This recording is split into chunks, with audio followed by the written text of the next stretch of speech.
கர்த்தருடைய செய்திக்கு நேராக கடந்து போவோம். நம்முடைய மனதையும் இருதயத்தையும் கர்த்தருடைய வார்த்தைக்கு நாம் திறந்து வைத்திருப்போம். நம்ம சொல்லணும், ஆண்டவரே நீங்கள் என்னோடு பேசுங்க, ஆண்டவரே நம்முடைய சத்தத்தை நான் கேட்க விரும்புகிறேன் என்று சொல்லி அவளோடு கர்த்தர் நம்மிடத்தில் பேசும்படியாக காத்திருப்போமானால் கர்த்தர் நம்மோடு கூட கண்டிப்பாக பேசுவார். நாம் கடந்த 4 வாரங்களாக தியானித்துக் கொண்டிருக்கிற அதே செய்தியின் தலைப்பு தான் நாம் இன்றைக்கும் தியானிக்க போகிறோம். எத்தனை பேருக்கு ஞாபகம் இருக்கிறது? செய்தியின் தலைப்பு முன்னுரிமைகளின் கட்டளைகள். எந்தெந்த காரியத்தை முதன்மையாக வைக்க வேண்டும் என்று சொல்லி ஆண்டவராய் இயேசு பரிசுத்த வேதாகமத்திலே கட்டளையாக கொடுத்திருக்கிறார். precepts of priority, laws of priority. அதை தான் நாம் கடந்த 4 வாரங்களாய் தியானித்துக் கொண்டிருக்கிறோம். அந்த கீவேர்ட்ஸ், மூலாதார வசனத்தை நான் உங்களுக்கு சொல்ல வேண்டிய அவசியம் இல்லை, அது உங்களுக்கே தெரியும். மத்தேயு 6ஆம் அதிகாரம் 33ஆவது வசனம். எல்லாம் சேர்ந்து சொல்லலாமா? முதலாவது தேவனுடைய ராஜ்யத்தின் நீதியை தேடுங்கள், அப்பொழுது கொடுக்கப்படும்.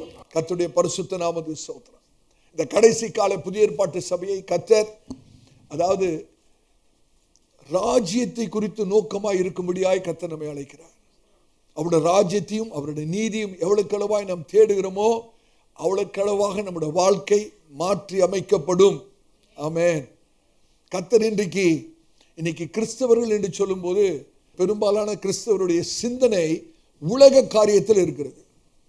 அடுத்த சில நிமிஷத்துக்கு உங்களுடைய சிந்தனைகளை திசை திருப்ப விடாதீர்கள், சிதற விடாதீர்கள். கர்த்தருடைய வார்த்தையை கூர்ந்து கவனிங்கள். இன்னைக்கு கிறிஸ்தவர்கள் என்று சொல்லக்கூடிய அநேகர், பெரும்பாலானோர், அவருடைய சிந்தனை எல்லாம் உலகத்தின் காரியத்தில் தான் இருக்கிறது. ஆனால் ஆண்டவராய் இயேசு அந்த சிந்தனையை விட்டு எடுத்து ஆவிக்குரிய காரியத்திலே நம்முடைய சிந்தனையை வைக்கும்படியாக கர்த்தர் சபையை அழைக்கிறார். ஆமென். தொடர்ந்து கர்த்தருடைய செய்திக்குள்ளாக போவதற்கு முன்பாக அப்போஸ்தலனாகிய பவுல் கொலோசை சபைக்கு எழுதின ஒரு வசனத்தை நான் உங்களுக்கு ஞாபகப்படுத்த விரும்புகிறேன். செய்திக்குள்ளாக போவதற்கு முன்பாக அப்போஸ்தலனாகிய பவுல் கொலோசை சபைக்கு எழுதின ஒரே ஒரு வசனத்தை வாசிக்கும்படியாய் கர்த்தரால் ஏவப்படுகிறேன். கொலோசியருக்கு எழுதின நிருபம் 1ஆம் அதிகாரம் 18வது வசனத்தை வாசிங்க. கொலோசியர் 1ஆம் அதிகாரம் 18வது வசனம். அவரே சபையாகிய சரீரத்துக்கு தலையானவர் எல்லாவற்றிலும் முதல்வராய் இருக்கும்படி அவரே ஆதியும் மரித்தோரிலிருந்து எழுந்த முதற் பேருமானவர். கர்த்தருடைய பரிசுத்த நாமத்துக்கு ஸ்தோத்திரம். திருப்பி வாசிங்க அந்த வசனத்தை, மறுபடியும் வாசிங்க. அவரே சபையாகிய சரீரத்துக்கு தலையானவர் எல்லாவற்றிலும் முதல்வராய் இருக்கும்படி அவரே ஆதியும் மரித்தோரிலிருந்து எழுந்த முதற் பேருமானவர். கர்த்தருடைய பரிசுத்த நாமத்துக்கு ஸ்தோத்திரம். எல்லாவற்றிலும் முதல்வராய் இருக்கும்படி.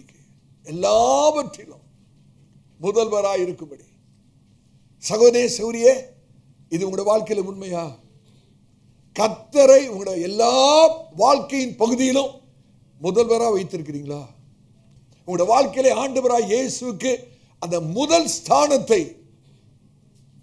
முதல்வரின் ஸ்தானத்தை முதன்மையாக நீங்கள் வைத்திருப்பீர்கள் என்றால் உங்களுடைய வாழ்க்கை விசேஷமா இருக்கும். கர்த்தருடைய ஆசீர்வாதம் நிறைவாக இருக்கும். ஒரு தீர்மானம் பண்ண வேணும். கர்த்தருடைய திருப்பந்தியிலே நாம் பங்கு பெற போகிறோம்.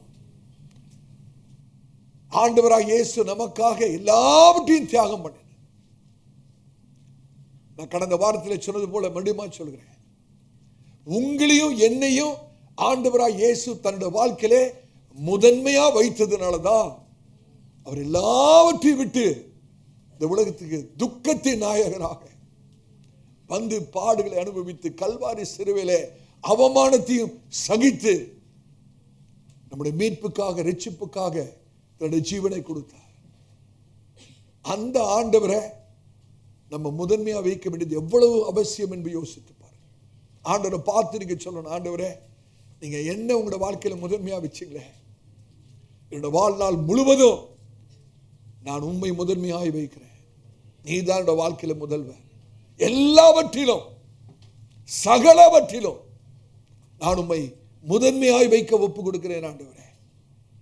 பரிசுத்த வேதாகமத்திலே இந்த சத்தியத்தை குறித்து வேதம் முழுவதிலும் காணலாம். இன்னைக்கு ஒரே ஒரு சின்ன உதாரணத்தை மாத்திரம் நான் உங்களுக்கு சொல்ல விரும்புகிறேன். ஒரு நிமிஷம் யாக்கோபை குறித்து யோசித்து பாருங்கள். யாக்கோபை குறித்து யோசித்து பாருங்கள். யோசேப்பு தன்னுடைய தகப்பனாகிய யாக்கோபை எகிப்துக்கு வரவழைக்கும்படியாக வாகனங்களை அனுப்பி வைக்கிறார். அந்த சமயத்தில் யாக்கோபு எப்ரோன்ல இருக்கிறார். யோசேப்பு எகிப்துக்கு அதிபதியாக இருக்கிறார். இப்பொழுது தகப்பனுக்கு ஒரு செய்தி வருகிறது. நம்முடைய மகன் யோசேப்பு எகிப்துக்கு அதிபதியாக இருக்கிறார் என்ற ஒரு செய்தி வருகிறது. யோசேப்பு தங்களுடைய தகப்பனை எகிப்துக்கு அழைக்கும்படியாக வாகனங்களை அனுப்புகிறார். நடந்தது என்ன தெரியுமா? யாக்கோபு அதை கேட்டபோது அவருடைய ஆவி உயிர்ப்பிக்கப்பட்டது. ஆவி உயிர்ப்பிக்கப்பட்டது. அவ்வளவு ஒரு சந்தோஷம். காரணம், யாக்கோபு நினைத்தது என்ன தெரியுமா?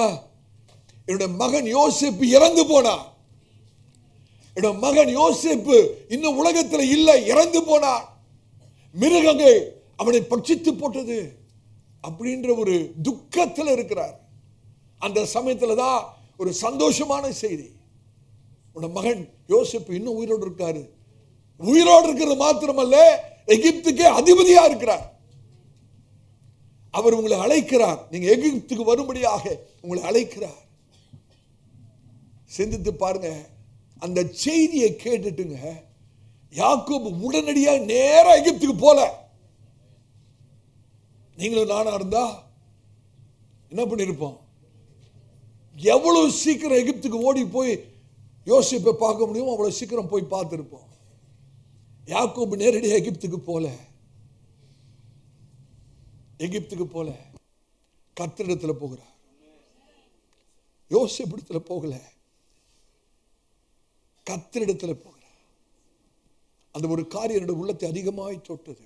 ஆமே, யாக்கோபு போயிருக்கலாங்க, நேரடியா ஓடி இருக்கலாம் எகிப்துக்கு யோசேப்பை பார்க்கறதுக்கு.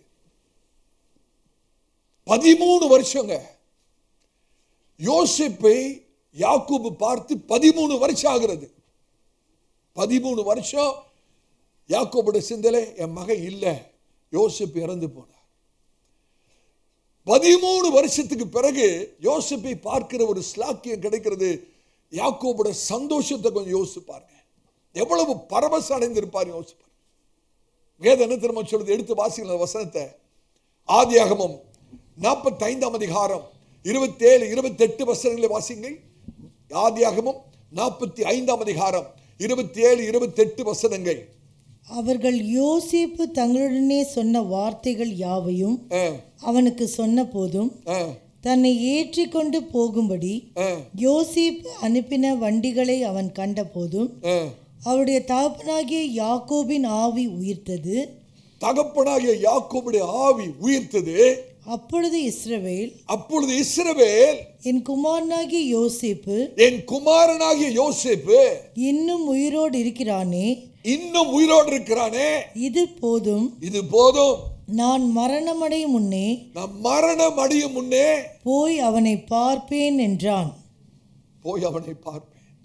மரணம் அடைவதற்கு முன்பாக நான் யோசேப்பை பார்த்து விட வேண்டும். அப்படி ஒரு சந்தோஷம், ஒரு பரவசம். ஆனாலும் நடந்தது என்ன? யாக்கோபு நேரா எகிப்துக்கு போய் யோசேப்பை பார்க்க போலங்க, ஆண்டவரிடத்தில் போகிறார். அந்த பகுதியை வாசிருங்க. ஆதியாகமம் 46ஆம் அதிகாரம், ஆதியாகமம் 46ஆம் அதிகாரம் 1 5 வரைக்கும் வாசிங்க. ஆதியாகமம் 46ஆம் அதிகாரம் 1 5 வசனங்கள் வாசிக்கும் போது உங்களுடைய பரிசுத்த வேதாகமத்திலே வசனங்களை கவனியுங்கள். இஸ்ரவேல் தனக்கு உண்டான யாவையும் சேர்த்துக்கொண்டு புறப்பட்டு பெயர்செபாவுக்கு போய், எகிப்துக்கு போல எங்க போகிறார்? பெயர்செபாவுக்கு போய் தன் தகப்பனாகிய ஈசாக்குடைய தேவனுக்கு பலியிட்டான். தன் தகப்பனாகிய ஈசாக்குடைய தேவனுக்கு பலியிட்டான். அன்று இரவிலே தேவன் இஸ்ரவேலுக்கு தரிசனமாகி யாக்கோபே யாக்கோபே யாக்கோபே என்று கூப்பிட்டார். அவன் இதோ அடியேன் என்றான். அப்பொழுது அவர், நான் தேவன், நான் உன் தகப்பனுடைய தேவன். நீ எகிப்து தேசத்துக்கு போக பயப்பட வேண்டாம். அங்கே உன்னை பெரிய ஜாதி ஆக்குவேன். நான் உன்னுடனே எகிப்துக்கு வருவேன். நான் உன்னை திரும்பவும் வர பண்ணுவேன்.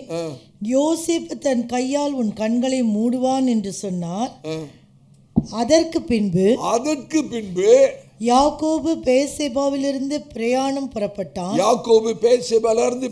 புறப்பட்டான். இஸ்ரவேலின் குமாரர் தங்கள் தகப்பனாகிய யாக்கோபையும் தங்கள் குழந்தைகளையும் தங்கள் மனைவிகளையும் பார்வோன் அனுப்பின வண்டிகளின் மேல் ஏற்றிக்கொண்டு போனார்கள். கர்த்தருக்கு ஸ்தோத்திரம். இந்த சம்பவம் நடந்த போது யாக்கோபுக்கு 130 வயது. யாக்கோபு எகிப்து தேசத்துக்கு யோசேப்பை பார்க்க போகிறார். 130 வயது. எகிப்துக்கு போன பிறகு எகிப்திலே 17 வருஷம் யாக்கோபு உயிரோடு இருக்கிறார். அவர் 147வது வயதிலே எகிப்து தேசத்திலே மரித்து போகிறார். போகும்போது எத்தனை வயசு? 130. அங்க எகிப்தில் எத்தனை வருஷம் இருக்கிறாரு? 17 வருஷம். எத்தனை வயதில் அவர் மரிக்கிறாரு? 147வது வயதிலே மரிக்கிறார். நான் என்ன சொல்ல வரேன்னா, அன்றைக்கு மாத்திரம் யாக்கோபு தேவனை முதன்மையாக வைத்து எகிப்துக்கு போவதற்கு முன்னே பெயர்சேபாக்கு போய் ஆண்டவருக்கு பலி செலுத்தாம நேரடியா யோசேப்பை பார்க்கிறேன்னு போயிருந்தா, யாக்கோபு தன்னோடு கூட 17 வருஷம் எகிப்திலே தன்னோடு இருந்த தேவ பிரசன்னத்தை யாக்கோபு இழந்திருப்பார். சிந்தித்து பார்க்கக்கூடிய பேச அன்றைக்கு மாத்திரம் யாக்கோபு தேவனுக்கு முதலிடம் கொடுக்காம தன்னுடைய மகனுக்கு முதலிடம் கொடுத்து ஆண்டவரை சந்திக்காம நேரா எகிப்துக்கு போயிருந்தா, யாக்கோபு தேவ பிரசனம் யாக்கோபுடைய எகிப்து தேசத்திலே 17 வருஷம் யாக்கோபு இருந்த தேவ சமூகத்தை யாக்கோபு இழந்து போயிருப்பார். நீங்க யோசித்து பாருங்க. யாக்கோபு என்ன திரும்ப பண்ணாரு? எப்ரோன்ல இருந்து நேர பெயர்சேபாக்கு போய் பிதாக்களின் தேவனுக்கு அவர் பலி செலுத்துகிறார். அன்றைக்கு ராத்திரிலே தேவன் யாக்கோபோடு பேசுகிறார், வாக்குத்தத்தத்தை தருகிறார். அன்றைக்கு ஆண்டவர் யாக்கோபோடு 3 ஆசீர்வாதங்களை வாக்கு பண்ணுகிறார். 3 ஆசீர்வாதம். அந்த வசனத்துல பாருங்க. ஆதியாகமம் 46ஆம் அதிகாரம் 3-4 வசனத்துல பாருங்க. முதலாவது கர்த்தர் திரும்ப சொல்றாரு, யாக்கோபே நீ எகிப்துக்கு போறதுக்கு பயப்படாதே. அப்படின்னா ஆண்டவர் என்ன சொல்ற தெரியுமா? நான் உன்னை பாதுகாப்பேன், நான் உன்னுடைய பிரயாணத்தை வாய்க்கப்படுவேன். நீ எகிப்து தேசத்தில் தங்கி இருக்கிற அத்தனை நாட்களும் என்னுடைய பாதுகாப்பு உனக்கு இருக்கும். First blessing, God's protection. தேவனுடைய பாதுகாப்பு. அதற்கு பிறகு கர்த்தர் சொல்றாரு யாக்கோபிடத்துல, அங்கே உன்னை பெரிய ஜாதியாக்குவேன். பெரிய ஜாதியாக்குவேன். God's providence. தேவனுடைய தெய்வாதீனம், தேவனுடைய தயவுன்னு சொல்லலாம். ஆண்டவர் சொல்றார், நான் உன்னை எகிப்துக்கு கூட்டிட்டு போய் சாதாரண ஆளா வைக்க மாட்டேன், உன்னை பெரிய ஜாதி ஆக்கிடுவேன். God's providence. பிறகு ஆண்டவர் சொல்றாரு, இதுதான் விசேஷம், யாக்கோபே உன்னோடு கூட நானும் வரேன்ப்பா, என்னையும் கூட்டிட்டு போ, நானும் வரேன் எகிப்துக்கு, உன்னோடு கூட நானும் வரேன். I call it God's presence. தேவ சமூகம், தேவ சமூகம். யோசிச்சு பாருங்க சகோதர சகோதரி, அன்றைக்கு மாத்திரம் யாக்கோபு ஆண்டவருக்கு முதலிடம் கொடுக்காம, ஒரு நல்ல செய்தி வந்துடுச்சு, ஒரு சந்தோஷம் வந்துடுச்சுன்னு ஆண்டவரெல்லாம் மறந்துட்டு நேரா யோசேப்பிட்ட ஓடி இருந்தா தேவனுடைய பாதுகாப்பு இருந்திருக்காது, தெய்வாதீனம் இருந்திருக்காது, தேவ பிரசனம் இருந்திருக்காது. எகிப்துக்கு போலாம், 17 வருஷம் உயிரோடு இருக்கலாம். ஆனா எகிப்துக்கு ஆண்டவர் கூட வந்திருக்க மாட்டார். இன்னைக்கு தாழ்மையா சொல்றேன், நீங்க மாத்திரம் எல்லா வாழ்க்கையின் சகல பகுதிகளிலும் ஆண்டவராய் இயேசுவை முதன்மையாய் வைப்பில் என்றால் உங்களுக்கு தெய்வீக பாதுகாப்பு இருக்கிறது, தெய்வாதனம் இருக்கிறது, தேவ தயவு இருக்கிறது, தேவ பிரசனம் இருக்கிறது. எத்தனை பேர் ஆமென் சொல்ல முடியும்? ஆண்டவரே என்னோடு கூட நீங்க இருக்கணும்ப்பா, உங்களுடைய பாதுகாப்பு இருக்கணும்ப்பா, உங்களுடைய தயவு இருக்கணும் ஆண்டவரே, உங்களுடைய பிரசனம் என்னோடு கூட இருக்கணும். நான் சொல்றேங்க, எகிப்துல இருந்த அந்த 17 வருஷம் யாக்கோபோட வாழ்க்கை எப்படி தெரியுமா இருந்தது? ராஜா மாதிரி. கானான்ல கூட அந்த வாழ்க்கை யாக்கோபுக்கு கிடைக்கலங்க. கானான்ல கூட யாக்கோபுக்கு அந்த ராஜரீக வாழ்க்கை இல்லை. ஆனா எகிப்துல 17 வருஷம் ராஜா மாதிரி. இதுக்கு காரணம் என்ன தெரியுமா? ஆண்டவர் சொன்னதுதான், யாக்கோபே உன்னோடு கூட நான் எகிப்துக்கு வரேன். ஹல்லேலூயா. தாழ்மையாய் சொல், கர்த்தருடைய ஊழியக்காரனாய் சொல். கர்த்தர் நம்மோடு வரணும்னா அவரை முதன்மையா வைக்கணும். எத்தனை பேருக்கு ஆண்டவரே நீங்க என்னோடு வரணும்ப்பா, உங்களுடைய சமூகம் எனக்கு வேணும்ப்பா, என்னுடைய பிரயாணத்தை வாய்க்க பண்ணணும், உங்களுடைய தயவு எனக்கு வேணும், உங்களுடைய பாதுகாப்பு எனக்கு வேணும்னு சொல்லக்கூடியவர்கள் நீங்க எடுக்க வேண்டிய தீர்மானம் என்ன தெரியுமா? என்னுடைய வாழ்க்கையின் சகல பகுதிகளிலும் நான் உம்மை முதன்மையாய் வைப்பேன் ஆண்டவரே. கடந்த ஞாயிற்றுக்கிழமை காலை கர்த்தரை முதன்மையாய் வைக்கக்கூடிய 4 காரியங்களை நாம் தியானிக்க ஆரம்பித்தோம். அதுல 2 காரியத்தை நாம் கற்றுக்கொண்டோம். எத்தனை பேருக்கு ஞாபகம் இருக்கிறது? முதலாவது என்னது? ஒவ்வொரு நாளின் முதல் பகுதியும் கர்த்தருக்கு தான். ஒவ்வொரு நாளின் முதல் பகுதி யாருக்கு? கர்த்தருக்கு. அதை தேவ பக்தி என்று சொல்லுவோம். இரண்டாவது, ஒவ்வொரு வாரத்தின் முதல் நாள் யாருடையது? கர்த்தருடையது. வாரத்தின் முதல் நாள் உங்களுடையது அல்ல, ஞாயிற்றுக்கிழமை உங்களுடையது அல்ல, கர்த்தருடையது. ஒவ்வொரு வாரத்தின் முதல் நாள் கர்த்தருடையது. அதை அர்ப்பணிப்பு என்று சொல்கிறோம். மூன்றாவதாக, ஒவ்வொரு வருமானத்தில் 10 ஒரு பங்கு கர்த்தருடையது. ஒவ்வொரு வருமானத்தில் 10 ஒரு பங்கு கர்த்தருடையது. இதை ஆவிக்குரிய ஒழுங்கு என்று சொல்கிறோம். நான்காவதாக, ஒவ்வொரு தீர்மானத்திலும் முதலாவது கர்த்தரை கருத்தில் கொள்வது. எடுக்கிற ஒவ்வொரு தீர்மானத்திலும் ஆண்டவரை முதன்மையா வைக்கணும். முதன்மையாக கர்த்தரை கருத்தில் நம்முடைய சிந்தையில் வைப்பது. இந்த 4 பகுதியிலும் கர்த்தரை முதன்மையாக நீங்க வைத்து பாருங்க, உங்களுடைய வாழ்க்கை விசேஷமாக ஆசீர்வதிக்கப்படும். முதல் 2 குறிப்புகளை நாம் ஏற்கனவே தியானித்திருக்கிறோம். சுருக்கமாக சில காரியங்களை சொல்லிவிட்டு இந்த நாளின் செய்தி கடந்து போகும். முதலாவது, ஒவ்வொரு நாளின் முதல் பகுதியும் கர்த்தர். சகோதரனே சகோதரியே, என்னோட அனுபவத்திலிருந்து சொல்றேன், இந்த தீர்மானத்தை எத்தனையோ வருஷத்துக்கு முன்பாக நான் எடுத்தேன். எத்தனையோ வருஷத்துக்கு முன்பாக ஆண்டவர்கிட்ட நான் சொன்னேன், ஆண்டவரே ஒவ்வொரு நாளின் முதல் பகுதி நமக்கு கொடுக்கிற ஆண்டவரே, எதற்காகவும் அல்ல, உமக்காக மாத்திரம் ஒரு நாளின் முதல் பகுதி கர்த்தருக்கு என்று சொல்லி எத்தனையோ வருஷத்துக்கு முன்னே நான் எடுத்த தீர்மானம். அந்த தீர்மானத்தை கர்த்தர் கனப்படுத்தி இன்றைக்கு வரைக்கும் கர்த்தரனை அதிசயமாக நடத்துகிறார். கர்த்தரனை ஆசீர்வதித்திருக்கிறார். கர்த்தரனை மற்றவர்களுக்கு ஆசீர்வாதமாக வைத்திருக்கிறார். இதற்கு ரகசியம் என்ன தெரியுமா? ஒவ்வொரு நாளின் முதல் பகுதியை கர்த்தருக்கு கொடுத்ததுதாங்க. அருமையான தேவ பிள்ளையே, ஒரு தீர்மானம் பண்ணுங்க. ஆண்டவரே ஒவ்வொரு நாளின் முதல் பகுதியும் அதிகாலையில எழுந்து உம்முடைய முகத்தை நான் தேடுவேன். உம்முடைய கரத்தை அல்ல, உம்முடைய முகத்தை. ஐக்கியத்துக்காக, உறவுக்காக, அந்யோன்யத்துக்காக ஒவ்வொரு நாளும் அதிகாலையில் எழுந்து உம்முடைய முகத்தை தேடுவேன் என்று தீர்மானித்து பண்ணி பாருங்க. ஹல்லேலூயா. அதோட விளைவு என்ன தெரியுமா? அதுல இருந்த ஆசீர்வாதம் என்ன தெரியுமா?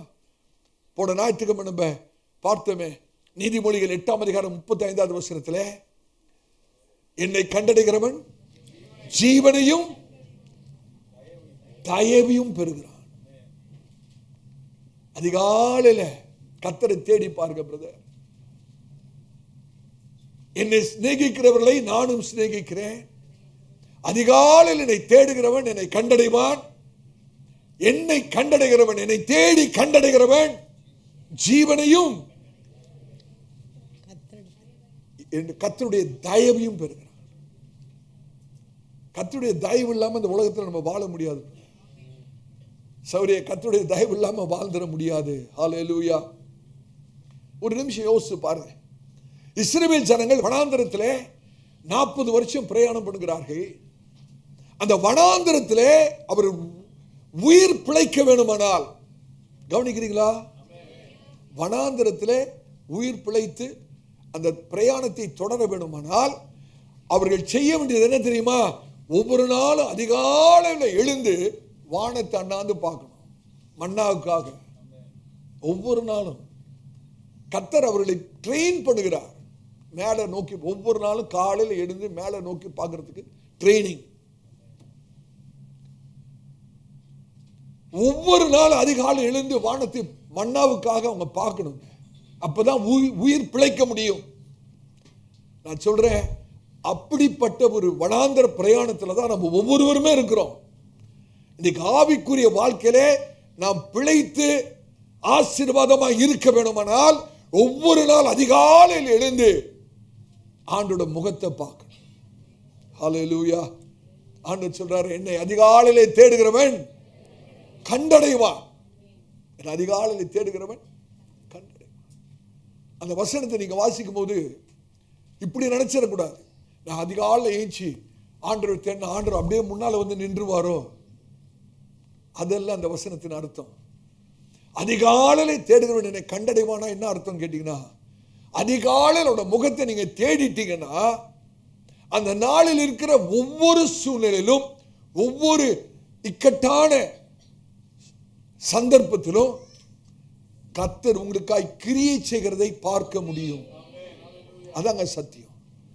அதிகாலையில கர்த்தருடைய முகத்தை நீங்க தேடிட்டீங்கன்னா அந்த நாளின் ஒவ்வொரு சூழ்நிலையிலும் கர்த்தர் உங்களுக்காக கிரியை செய்கிறதை உங்களால் பார்க்க முடியும். நீங்க என்னை கண்டடைவீங்கன்னு சொல்றாரு. அதோட அர்த்தத்தை நான் உங்களுக்கு சொல்லிக் கொண்டிருக்கிறேன். என்ன போராட்டம் வந்தாலும், என்ன சூழ்நிலை வந்தாலும், யார் உங்களுக்கு எதிர்த்து போராடினாலும் அந்த சூழ்நிலையிலே கர்த்தரை உங்களால் காண முடியும். உங்கள் பட்சத்திலே உங்களுக்காய் கிரியை செய்ய கர்த்தர் அந்த இடத்துல இருப்பார். தாழ்மையா சொல்றேன், ஒரு நாளை நீங்க துவக்கும் போது எல்லாவற்றையும் ஒதுக்கி வைத்து விட்டு கர்த்தரை தேடுகிறது ஒரு வழக்கமாக, வாழ்க்கையின் ஒரு வழக்கமாக மாற்றிக்கொள்ளுங்க. Make it as a habit to seek God's face every day early in the morning. Amen. மற்ற எந்த காரியத்தை செய்வதற்கு முன்பாக, சகோதரிகள் கிச்சனுக்கு ஓடுவதற்கு முன்பாக, சகோதரர்கள் வாக்கிங் போறதுக்கு முன்பாக, நியூஸ் பேப்பரை கையில தொடறதுக்கு முன்பாக கர்த்தருடைய சமூகத்தில் அவருடைய முகத்தை தேட பழகிக் கொள்ளுங்க. நீங்க அப்படி செய்வீங்களானா கர்த்தரை உங்களுடைய வாழ்க்கையிலே முதன்மையாய் வைத்திருக்கிறீர்கள் என்று அர்த்தம். அப்படி நீங்க கர்த்தரை முதன்மையா வச்சிட்டீங்கன்னா கர்த்தர் உங்களோடு கூட வருவார். ஹல்லேலூயா. உங்களை பெரிய ஜாதி ஆக்குவார். விசேஷமாய் கர்த்தர் உங்களை ஆசீர்வதிப்பார். கர்த்தர் உங்ககிட்ட சொல்வார், மகளே நீ பயப்படாதம்மா, நான் பார்த்துக்கிறேன். அன்னைக்கு யாக்கோபிட்ட சொன்னார்ல, அதே போல உங்களை பார்த்து சொல்லுவார், மகனே நீ பயப்படாதப்பா, நான் உன்னை பார்த்துக்கிறேன். எவ்வளவு பெரிய ஒரு பாக்கியம் யோசிச்சு பாருங்க. இரண்டாவதாக, ஒவ்வொரு வாரத்தின் முதல் நாள் கர்த்தருடையது. இதை நாம் அர்ப்பணிப்பு என்று சொல்கிறோம். நான் மறுபடியும் சொல்றேன், ஞாயிற்றுக்கிழமையை உங்களுடைய வாழ்க்கையில பலனுள்ள நாளாய் நீங்கள் மாற்றிக்கொள்ளுங்கள். அப்பொழுது வார நாட்களிலே என்ன சவாலை சந்திக்க வேண்டியதாக இருந்தாலும் கர்த்தர் உங்களை பலப்படுத்துவார். பரிசுத்த வேதாகமத்தில் ஒரு வசனம் எனக்கு ரொம்ப பிடித்த வசனம். ஆண்டவராகிய இயேசு இந்த உலகத்திலே வாழ்ந்த நாட்களிலே அவரை குறித்து எழுதப்பட்ட வசனம். நீங்க எடுத்து வாசித்து பாருங்கள். லூக்கா 4ஆம் அதிகாரம் 16வது வசனம். ஆண்டவராகிய இயேசுவை குறித்ததான ஒரு வார்த்தை. ஆண்டவராகிய இயேசு உலகத்தில் இருந்தபோது லூக்கா 4ஆம் அதிகாரம் 16வது வசனத்தை வாசிக்க கேட்போம். தாம் வளர்ந்த ஊராகிய நாசரேத்துக்கு, நல்ல கவனிங்க, தான் வளர்ந்த ஊராகிய நாசரேத்துக்கு அவர் வந்து தம்முடைய வழக்கத்தின்படியே, அதுதாங்க முக்கியம், அது அண்டர்லைன் பண்ணுங்க உங்க பைபிள்ல, தன் பழக்கத்தின்படியே ஓய்வு நாளில் ஜெப ஆலயத்திலே பிரவேசித்து வாசிக்க எழுந்து நின்றார். தேவனுடைய வார்த்தையை வாசிக்க எழுந்து நின்றார். வழக்கத்தின்படியே ஆண்டவராய் இயேசு இந்த உலகத்தில் வாழ்ந்த நாட்கள் முழுவதிலும் அவருடைய வழக்கம் என்ன தெரியுமா? ஓய்வு நாள் அவர் எங்க பார்க்கலாங்க? தேவாலயத்தில் பார்க்கலாம். ஆண்டவராய் இயேசுவை ஓய்வு நாளில் நீங்க பார்க்கணும்னா வேற எங்கேயும் பார்க்க முடியாது, தேவாலயத்தை தான் பார்க்கணும். கர்த்தருடைய ஊழியக்காரனா சொல்றேன், ஞாயிற்றுக்கிழமை கர்த்தருடைய நாளில யாராவது உங்களை பார்க்கணும்னா எங்க தான் பார்க்கணும்? சர்ச்சில் போனால் இந்த பிரதர் இருப்பாங்க, சர்ச்சுக்கு போனால் இந்த சிஸ்டர் இருப்பாங்க. இது கர்த்தருடைய நாள். இந்த சகோதரியை இந்த சகோதரனை ஓய்வு நாளில் கர்த்தருடைய நாளில் வேற எங்கேயும் பார்க்க முடியாது, கர்த்தருடைய ஆலயத்தில் தான் பார்க்கணும் அப்படின்னு உங்க சொந்தக்காரருக்கு தெரியணும், உங்க நண்பர்களுக்கு தெரியணும், உங்களை தேடி வருகிறவர்களுக்கு தெரியணும். அப்படியாச்சும் அவர்கள் ஆலயத்துக்கு வரட்டும். கர்த்தருடைய பரிசுத்த நாமத்துக்கு யோசிச்சு பாருங்க. ஆண்டவர் இயேசுவுக்கு ஓய்வு நாளிலே தேவாலயத்தில் இருப்பது தேவைப்படுமானால் உங்களுக்கு எனக்கும் எவ்வளவு அவசியம்? அது ஆண்டவராக இயேசுவுக்கே தேவைப்பட்டதுன்னா நமக்கு அப்ப எவ்வளவு தேவைப்படுகிறது? சிந்தித்து பார்க்க வேணுமே. ஹல்லேலூயா. பரிசுத்த வேதாகமம் ஏதோ ஞாயிற்றுக்கிழமை ஆலயத்துக்கு வந்து போறதை பத்தி சொல்லலைங்க. நல்ல கவனிங்க, நான் கர்த்தரால் ஏவப்பட்டு சொல்கிறேன். பரிசுத்த வேதாகமம் ஏதோ ஞாயிற்றுக்கிழமை கர்த்தருடைய நாளில் வந்து போறதை பத்தி சொல்லல. வேதம் என்ன திரும்ப சொல்லுது? கர்த்தருடைய ஆலயத்தில் நாட்டப்படுகிறதை குறித்து சொல்லுது. கர்த்தருடைய ஆலயத்தில் ஏதோ ஒரு வாரம் இங்க, இன்னொரு வாரம் வேற இடத்துல, இன்னொரு வாரம் அங்க இல்ல, நாட்டப்படணும். கர்த்தர் உங்களுக்கு கொடுத்த சபையில ஆவிக்குரிய ஐக்கியத்தில் நாட்டப்பட வேண்டும். நாட்டப்படுறதுன்னா உங்களுக்கு தெரியும் நினைக்கிறேன். நீங்க ஒரு செடியை எடுத்து நட்டுட்டீங்கன்னா அந்த செடி அங்கதான் வளரணும். கொஞ்ச நாள் அங்க வச்சுட்டு அந்த செடியை பிடிங்க இன்னொரு இடத்துல நட்டு, இன்னும் கொஞ்ச நாள் கழிச்சு அதை பிடிங்க இன்னொரு இடத்துல நட்டு, அந்த செடி பிழைக்குமா? வளருமா? வளராது. இதேதான் ஆவிக்குரிய வாழ்க்கை. கர்த்தர் நமக்கு ஒரு ஆவிக்குரிய சபையை காண்பித்து அந்த சபையில கர்த்தர் நம்மை ஐக்கியப்படுத்தி இருப்பாரானால் என்னுடைய மரணம் இந்த சபையில தான். அதாங்க அர்ப்பணிப்பு. That is dedication. இதுதான் சங்கீதக்காரன் சொல்றான். எடுத்து வாசிங்க 92வது சங்கீதம் 13வது வசனத்தை வாசிங்க. 92வது சங்கீதம் 13வது வசனம். கர்த்தருடைய ஆலயத்திலே நாட்டப்பட்டவர்கள், கர்த்தருடைய ஆலயத்திலே நாட்டப்பட்டவர்கள் எங்கள் தேவனுடைய பிரகாரங்களில் செழித்திருப்பார்கள். தேவனுடைய பிரகாரங்களில் செழித்திருப்பார்கள். தேவனுடைய பிரகாரம்னா எங்க? பழைய ஏற்பாட்டு ஆசரிப்பு கூடாரத்திலே வெளி பிரகாரம் இருக்கிறது, உட்பிரகாரம் இருக்கிறது, அதுக்கப்புறம் பரிசுத்த ஸ்தலம், மகா பரிசுத்த ஸ்தலம். சங்கீதக்காரங்க சொல்றாரு, எங்களுடைய தேவனுடைய ஆலயத்திலே நாட்டப்பட்டவர்கள் தேவனுடைய பிரகாரங்களில், வெளி பிரகாரங்கள். எல்லா யூதர்களும் கூடுகிற இடத்துல, மற்ற ஜனங்கள் கூடுகிற இடத்துல இவர்கள் போகும்போது கர்த்தர் அவர்களை செழிக்கப்படுவார். நீங்க மாத்திர ஆலயத்தில் நாட்டப்பட்டுள்ளா இருந்தா உங்களுடைய வேலை ஸ்தலத்தில் கர்த்தர் உங்களை செழிக்கப்படுவார். நீங்க போற இடங்களிலே கர்த்தர் உங்களை செழிக்க பண்ணுவார். இதுதான் சத்தியம். துக்கத்தோடு சொல்றேங்க, சபையின் போதகராக துக்கத்தோடு சில பேர் கர்த்தருடைய ஓய்வு நாளை அசட்டை பண்ணி கொண்டிருக்கிறார்கள், அலட்சியப்படுத்துகிறார்கள். அப்படிப்பட்டவர்கள் தங்களுடைய வாழ்க்கையிலே கர்த்தரை முதன்மையாக இன்னும் வைக்கவில்லை. ஹல்லேலூயா. யோசிச்சு பாருங்க. ஆண்டவர் தான் எனக்கு முக்கியம்னு ஒருத்தர் சொல்லிட்டு கர்த்தருடைய நாளிலே அவருடைய ஆலயத்தில் வந்து கர்த்தரை ஆராதிக்காத பட்சத்தில் அது எப்படி உண்மையா இருக்க முடியும்? கர்த்தரை முதன்மையா வச்சிருக்கேன்னு சொல்லிட்டா போதுமா? ஆமென். கர்த்தருடைய ஊழியக்காரனா சொல்றேன், கர்த்தருடைய நாளை கனப்படுத்த கற்றுக்கொள்வோம். நீங்க கர்த்தருடைய நாளை கனப்படுத்த கற்றுக்கொண்டு விட்டீர்கள் என்றால் கர்த்தர் உங்களுக்கு கொடுக்கிற வாக்குத்தத்தம் என்ன தெரியுமா? யாக்கோபின் சுதந்திரம். யார் யார் கர்த்தருடைய நாளை கனப்படுத்துகிறார்களோ அவர்களுக்கு கர்த்தர் கொடுக்கிற ஆசீர்வாதம் என்னது? யாக்கோபின் சுதந்திரம். சொன்னாரா இல்லையா? ஆண்டவர் எங்க சொன்னார்? ஏசாயா 58 அதிகாரம் அந்த வசந்த சீக்கிரமா வாசிருங்க. ஏசாயா 58 13 14. என் பரிசுத்த நாளாகிய ஓய்வு நாளிலே கர்த்தருடைய நாளிலே உனக்கு இஷ்டமானதை செய்யாதபடி உன் காலை விலக்கி உன் வழிகளின்படி நடவாமலும் உனக்கு இஷ்டமானதை செய்யாமலும் உன் சொந்த பேச்சை பேசாமல் இருந்து கர்த்தருடைய நாளை மனமகிழ்ச்சி நாள் என்றும் கர்த்தருடைய பரிசுத்த நாளை மகிமையுள்ள நாள் என்றும் சொல்லி அதை மகிமையாக எண்ணுவாயானால், கர்த்தருடைய நாளை மகிமையான நாளா எண்ணுவாயானால் அப்பொழுது கர்த்தரில் மனமகிழ்ச்சியாயிருப்பாய். பூமியின் உயர்ந்த இடங்களில் உன்னை ஏறி இருக்கும்படி பண்ணி உன் தகப்பனாகிய யாக்கோபுடைய சுதந்திரத்தால்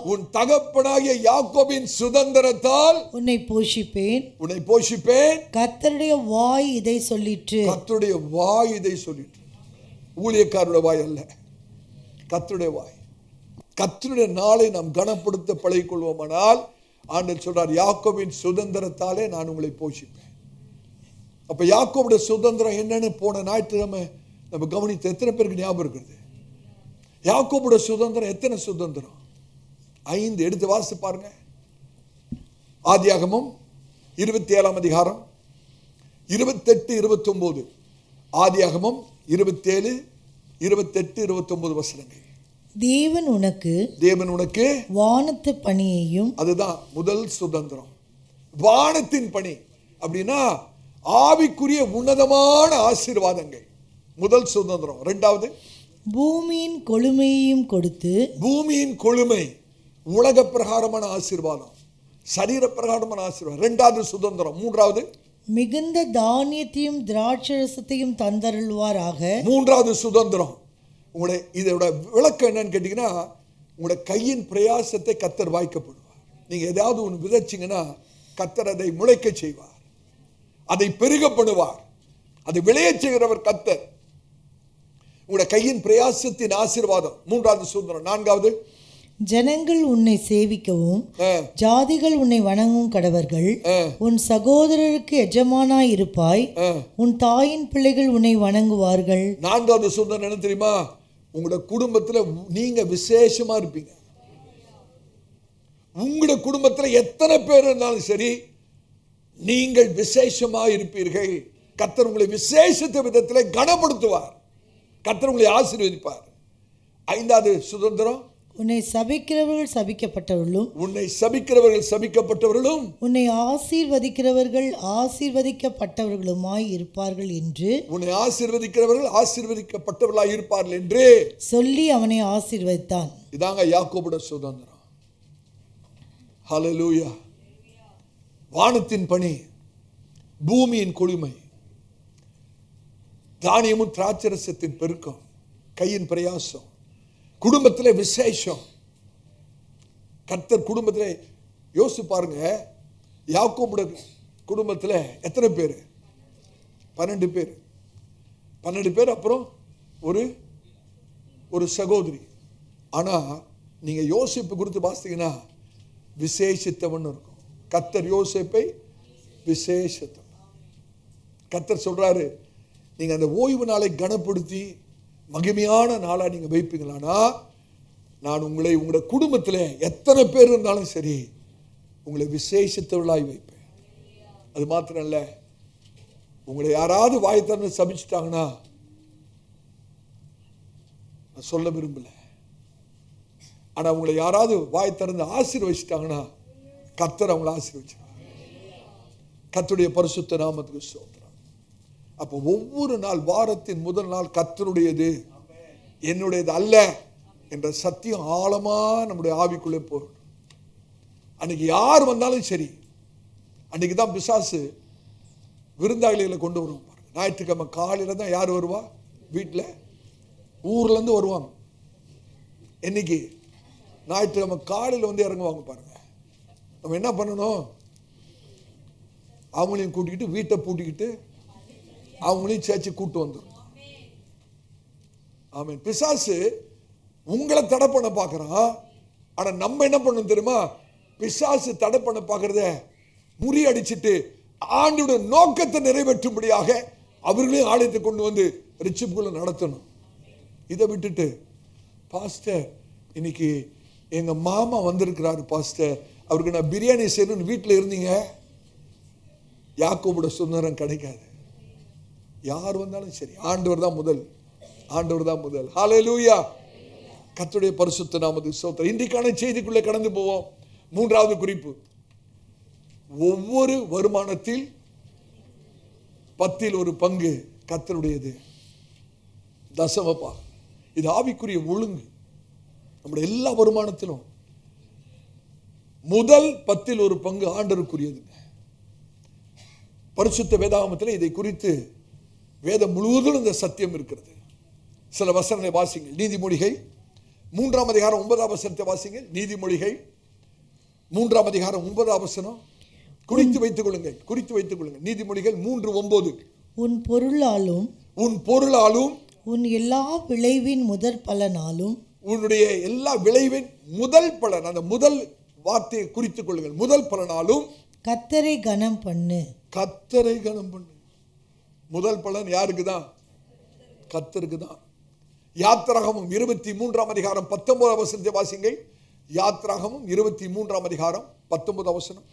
உன் நிலத்தில் முதல் விளைச்சல்களில், முதல், அந்த வார்த்தை நீங்க கோடிட்டுக் கொள்ளும், முதல் விளைச்சல்களில் முதற்கனியை உன் தேவனாகிய கர்த்தருடைய ஆலயத்துக்கு கொண்டு வருவாயாக.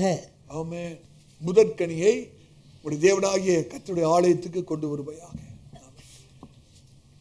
கர்த்தர் சொன்னதையே சொல்லிட்டே இருக்க. கர்த்தருடைய ஜனங்களிடத்தில் ஆண்டவர் சொல்ற காரியம், என்ன முதன்மையா வைங்க, எல்லாவற்றிலும் நான் முதல்வராயிருக்க வேண்டும். நான் உங்களை எந்தெந்த விதத்தில் ஆசீர்வதிக்கிறேனோ, நான் தருகிற எல்லா ஆசீர்வாதத்திலும் முதல் பங்கு யாருக்கு தான்? எத்தனை பேருக்கு விளங்குது? நல்ல கவனிங்க. ஆண்டவரிடத்துல பெறாம நம்ம இடத்துல ஒண்ணுமே இல்லை. நம்ம கிட்ட இருக்கிறது எல்லாமே அவர் கொடுத்தது தான். அவர்கிட்ட வாங்காம நம்ம கையில ஒண்ணுமே இல்லை, எல்லாம் அவர் கொடுத்தது தான். ஆனா சொல்றாரு, நான் தான் உங்களுக்கு கொடுத்தேன், ஆனா நான் கொடுத்ததுல முதல் பங்கை என்கிட்ட கொடுத்துருங்க. முதல் பங்கை என்கிட்ட கொடுத்துட்டீங்கன்னா மீதி உள்ளதை நான் ஆசீர்வதிக்கிறேன். இதாங்க சத்தியம். நான் உனக்கு சொல்றேன், தயவுசெய்து இதை புரிந்து கொள்ள பாருங்க. ஏதேன் தோட்டத்தில் ஆதாம் இடத்துல ஆண்டவர் ஒரு பைய கொடுக்கிறாரு. அந்த பையில விதை இருக்கு. ஆண்டவர் சொல்றாரு, அப்பா இதான் முதல் பலன், இதை நான் உனக்கு கொடுக்குறேன், உன்னை ஆசீர்வதிக்கிறேன், இந்த விதையை நீ எடுத்துட்டு போய் விதை. ஆதாம் ரொம்ப சந்தோஷமா அந்த விதை பைய வாங்கிட்டு போய் அந்த வருஷம் விதைக்கிறாருங்க. அமோகமான விளைச்சல், பயங்கர விளைச்சல். அப்ப ஆதாம் மனுஷன் ஆண்டவர் சொல்றாரு, அப்பா நான் கொடுத்த விதையை தான் நீ விதைத்திருக்கிற, இப்ப ஒரு அமோகமான விளைச்சலை நீ அறுத்திருக்கிற, ஆனா இந்த நீ அறுத்த அந்த விளைச்சல்ல முதல் பங்கை என்கிட்ட கொடுத்துடணும். முதல் பங்கு என்னுடையது, நீ என்கிட்ட கொடுத்துடணும். அப்ப ஆதாம் என்ன பண்றாரு தெரியுமா? அந்த அமோகமான விளைச்சலை அவர் அறுத்து, அந்த அறுத்த முதல் பங்கை ஒரு பையில வைத்து ஆண்டோட்ட கொண்டாந்து கொடுக்குறாரு. ஆண்டோர் வாங்கி அவர் விதைக்க போறாரா என்ன? அது அப்படியே வச்சிடறாரு. ஆண்டவருக்கு தேவையில்லை அது. அந்த ஆதாம் கொடுத்த முதல் பங்கை என்ன பண்றாரு ஆண்டவர்? அப்படியே வச்சிடறாரு. அடுத்த வருஷம் ஆதாம் ஆண்டவர்கிட்ட வந்து நிற்கிறார், ஆண்டவரே எனக்கு விதை வேணும். ஆண்டவர் அந்த பையை எடுத்து ஆதாம்கிட்ட கொடுக்குறாரு. திருப்பி ஆதாம் போய் விதைக்கிறார். அமோக விளைச்சல். அதுல முதல் பங்கை திருப்பி ஆதாம் எடுத்து ஆண்டவர்கிட்ட கொண்டாந்து கொடுத்தாரு. ஆண்டவர் அந்த பைய வச்சுக்கிறார். 3வது வருஷம் திருப்பியும் ஆண்டவர்கிட்ட வாங்கிட்டு போய் விதைச்சா அமோக விளைச்சல். ஆதாம் யோசிக்கிறாரு, என்னத்துக்கு ஆண்டவருக்கு கொடுக்கணும்? இதை முதல் பங்கை ஆண்டவருக்கு நான் ஏன் கொடுக்கணும்? இதான் நல்லா விளையுத நிலம், நல்ல விளைச்சலை கொடுக்குத. நம்ம ஒன்று பண்ணுவோம், வெறும் பதர் இருக்கு பார்த்தீங்களா, பதரெல்லாம் எடுத்து ஒரு பையில போட்டு ஆண்டவரை பார்க்கவா போறாரு, அவர் திறந்து கூட பார்க்கல. பதரை ஒரு பையில போட்டு ஆண்டவருக்கு கொண்டு போய் கொடுத்துருவோம்னு சொல்லி விதைக்கு பதிலாக என்ன பண்றாரு, பதரெல்லாம் ஒரு பையில கட்டி ஆண்டவர் கண்டுக்கவே இல்லை, திறந்தும் பார்க்கல, அதை அப்படியே கொண்டு போய் வச்சுக்கிறார். அடுத்த வருஷம் ஆதாம் வந்து நிற்கிறாரு விதைக்கு. ஆண்டவர் எதை கொடுக்கிறாரு? அதே பைய கொடுக்கிறாரு. இவர் போய் விதைக்கிறாரு பதற. வருமா ஏதாவது?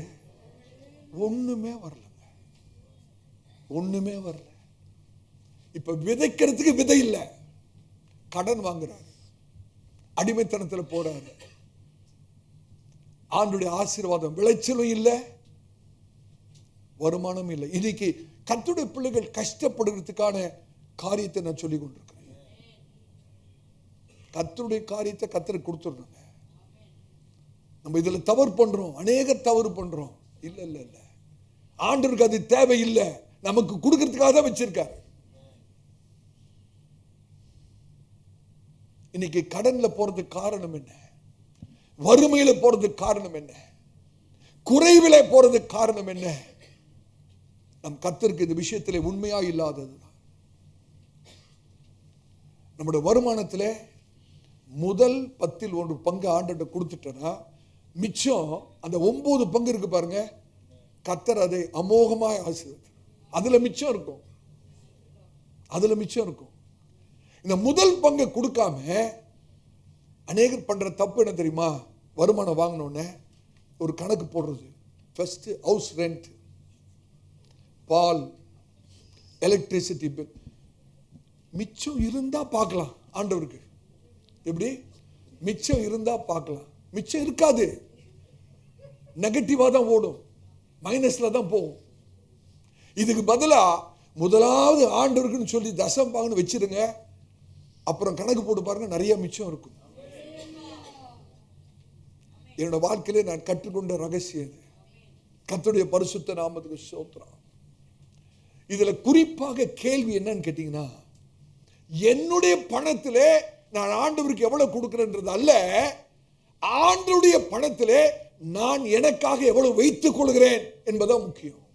எத்தனை பேருக்கு விளங்குதுன்னு தெரியல.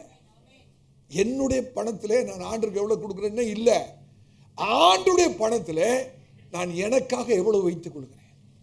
ஹல்லேலூயா, கர்த்தருடைய பரிசுத்த நாமம். இன்னைக்கு அநேக கர்த்தருடைய பிள்ளைகளுக்கு இந்த தசம பாகத்துக்கும் காணிக்கைக்கும் உள்ள வித்தியாசமே தெரியல. ரெண்டுத்தையும் ஒன்னா கலைக்கிறேன். தசம பாகம் வேற, காணிக்கை வேற. தசம பாகம் என்ன தெரியுமா? ஆண்டவருக்கு நம்ம கொடுக்க வேண்டிய கடனுங்க. தசம பாகம் ஆண்டவருக்கு கொடுக்க வேண்டிய கடன். காணிக்கை விதைக்க வேண்டிய விதை. இதை நல்ல மனசுல பதித்துக் கொள்ளுங்க. தசம பாகம் ஆண்டவருக்கு கொடுக்க வேண்டிய கடன், காணிக்கை ஆண்டுக்கு கொடுக்க வேண்டிய விதை. தசம பாகம் கண்டிப்பா கொடுக்கணும். காணிக்கை கொடுக்கலன்னா கூட பரவாயில்ல, அது நம்முடைய இஷ்டம். தசம பாகம் நம்முடைய இஷ்டம் அல்ல. தசம பாகம் எப்படி தெரியுமா? வீட்டு வாடகை மாதிரி, அது கரண்ட் பில் கட்டுற மாதிரி. ஒரு மாசம் வீட்டு வாடகை கட்டலன்னா என்ன ஆகும் பிரதர்?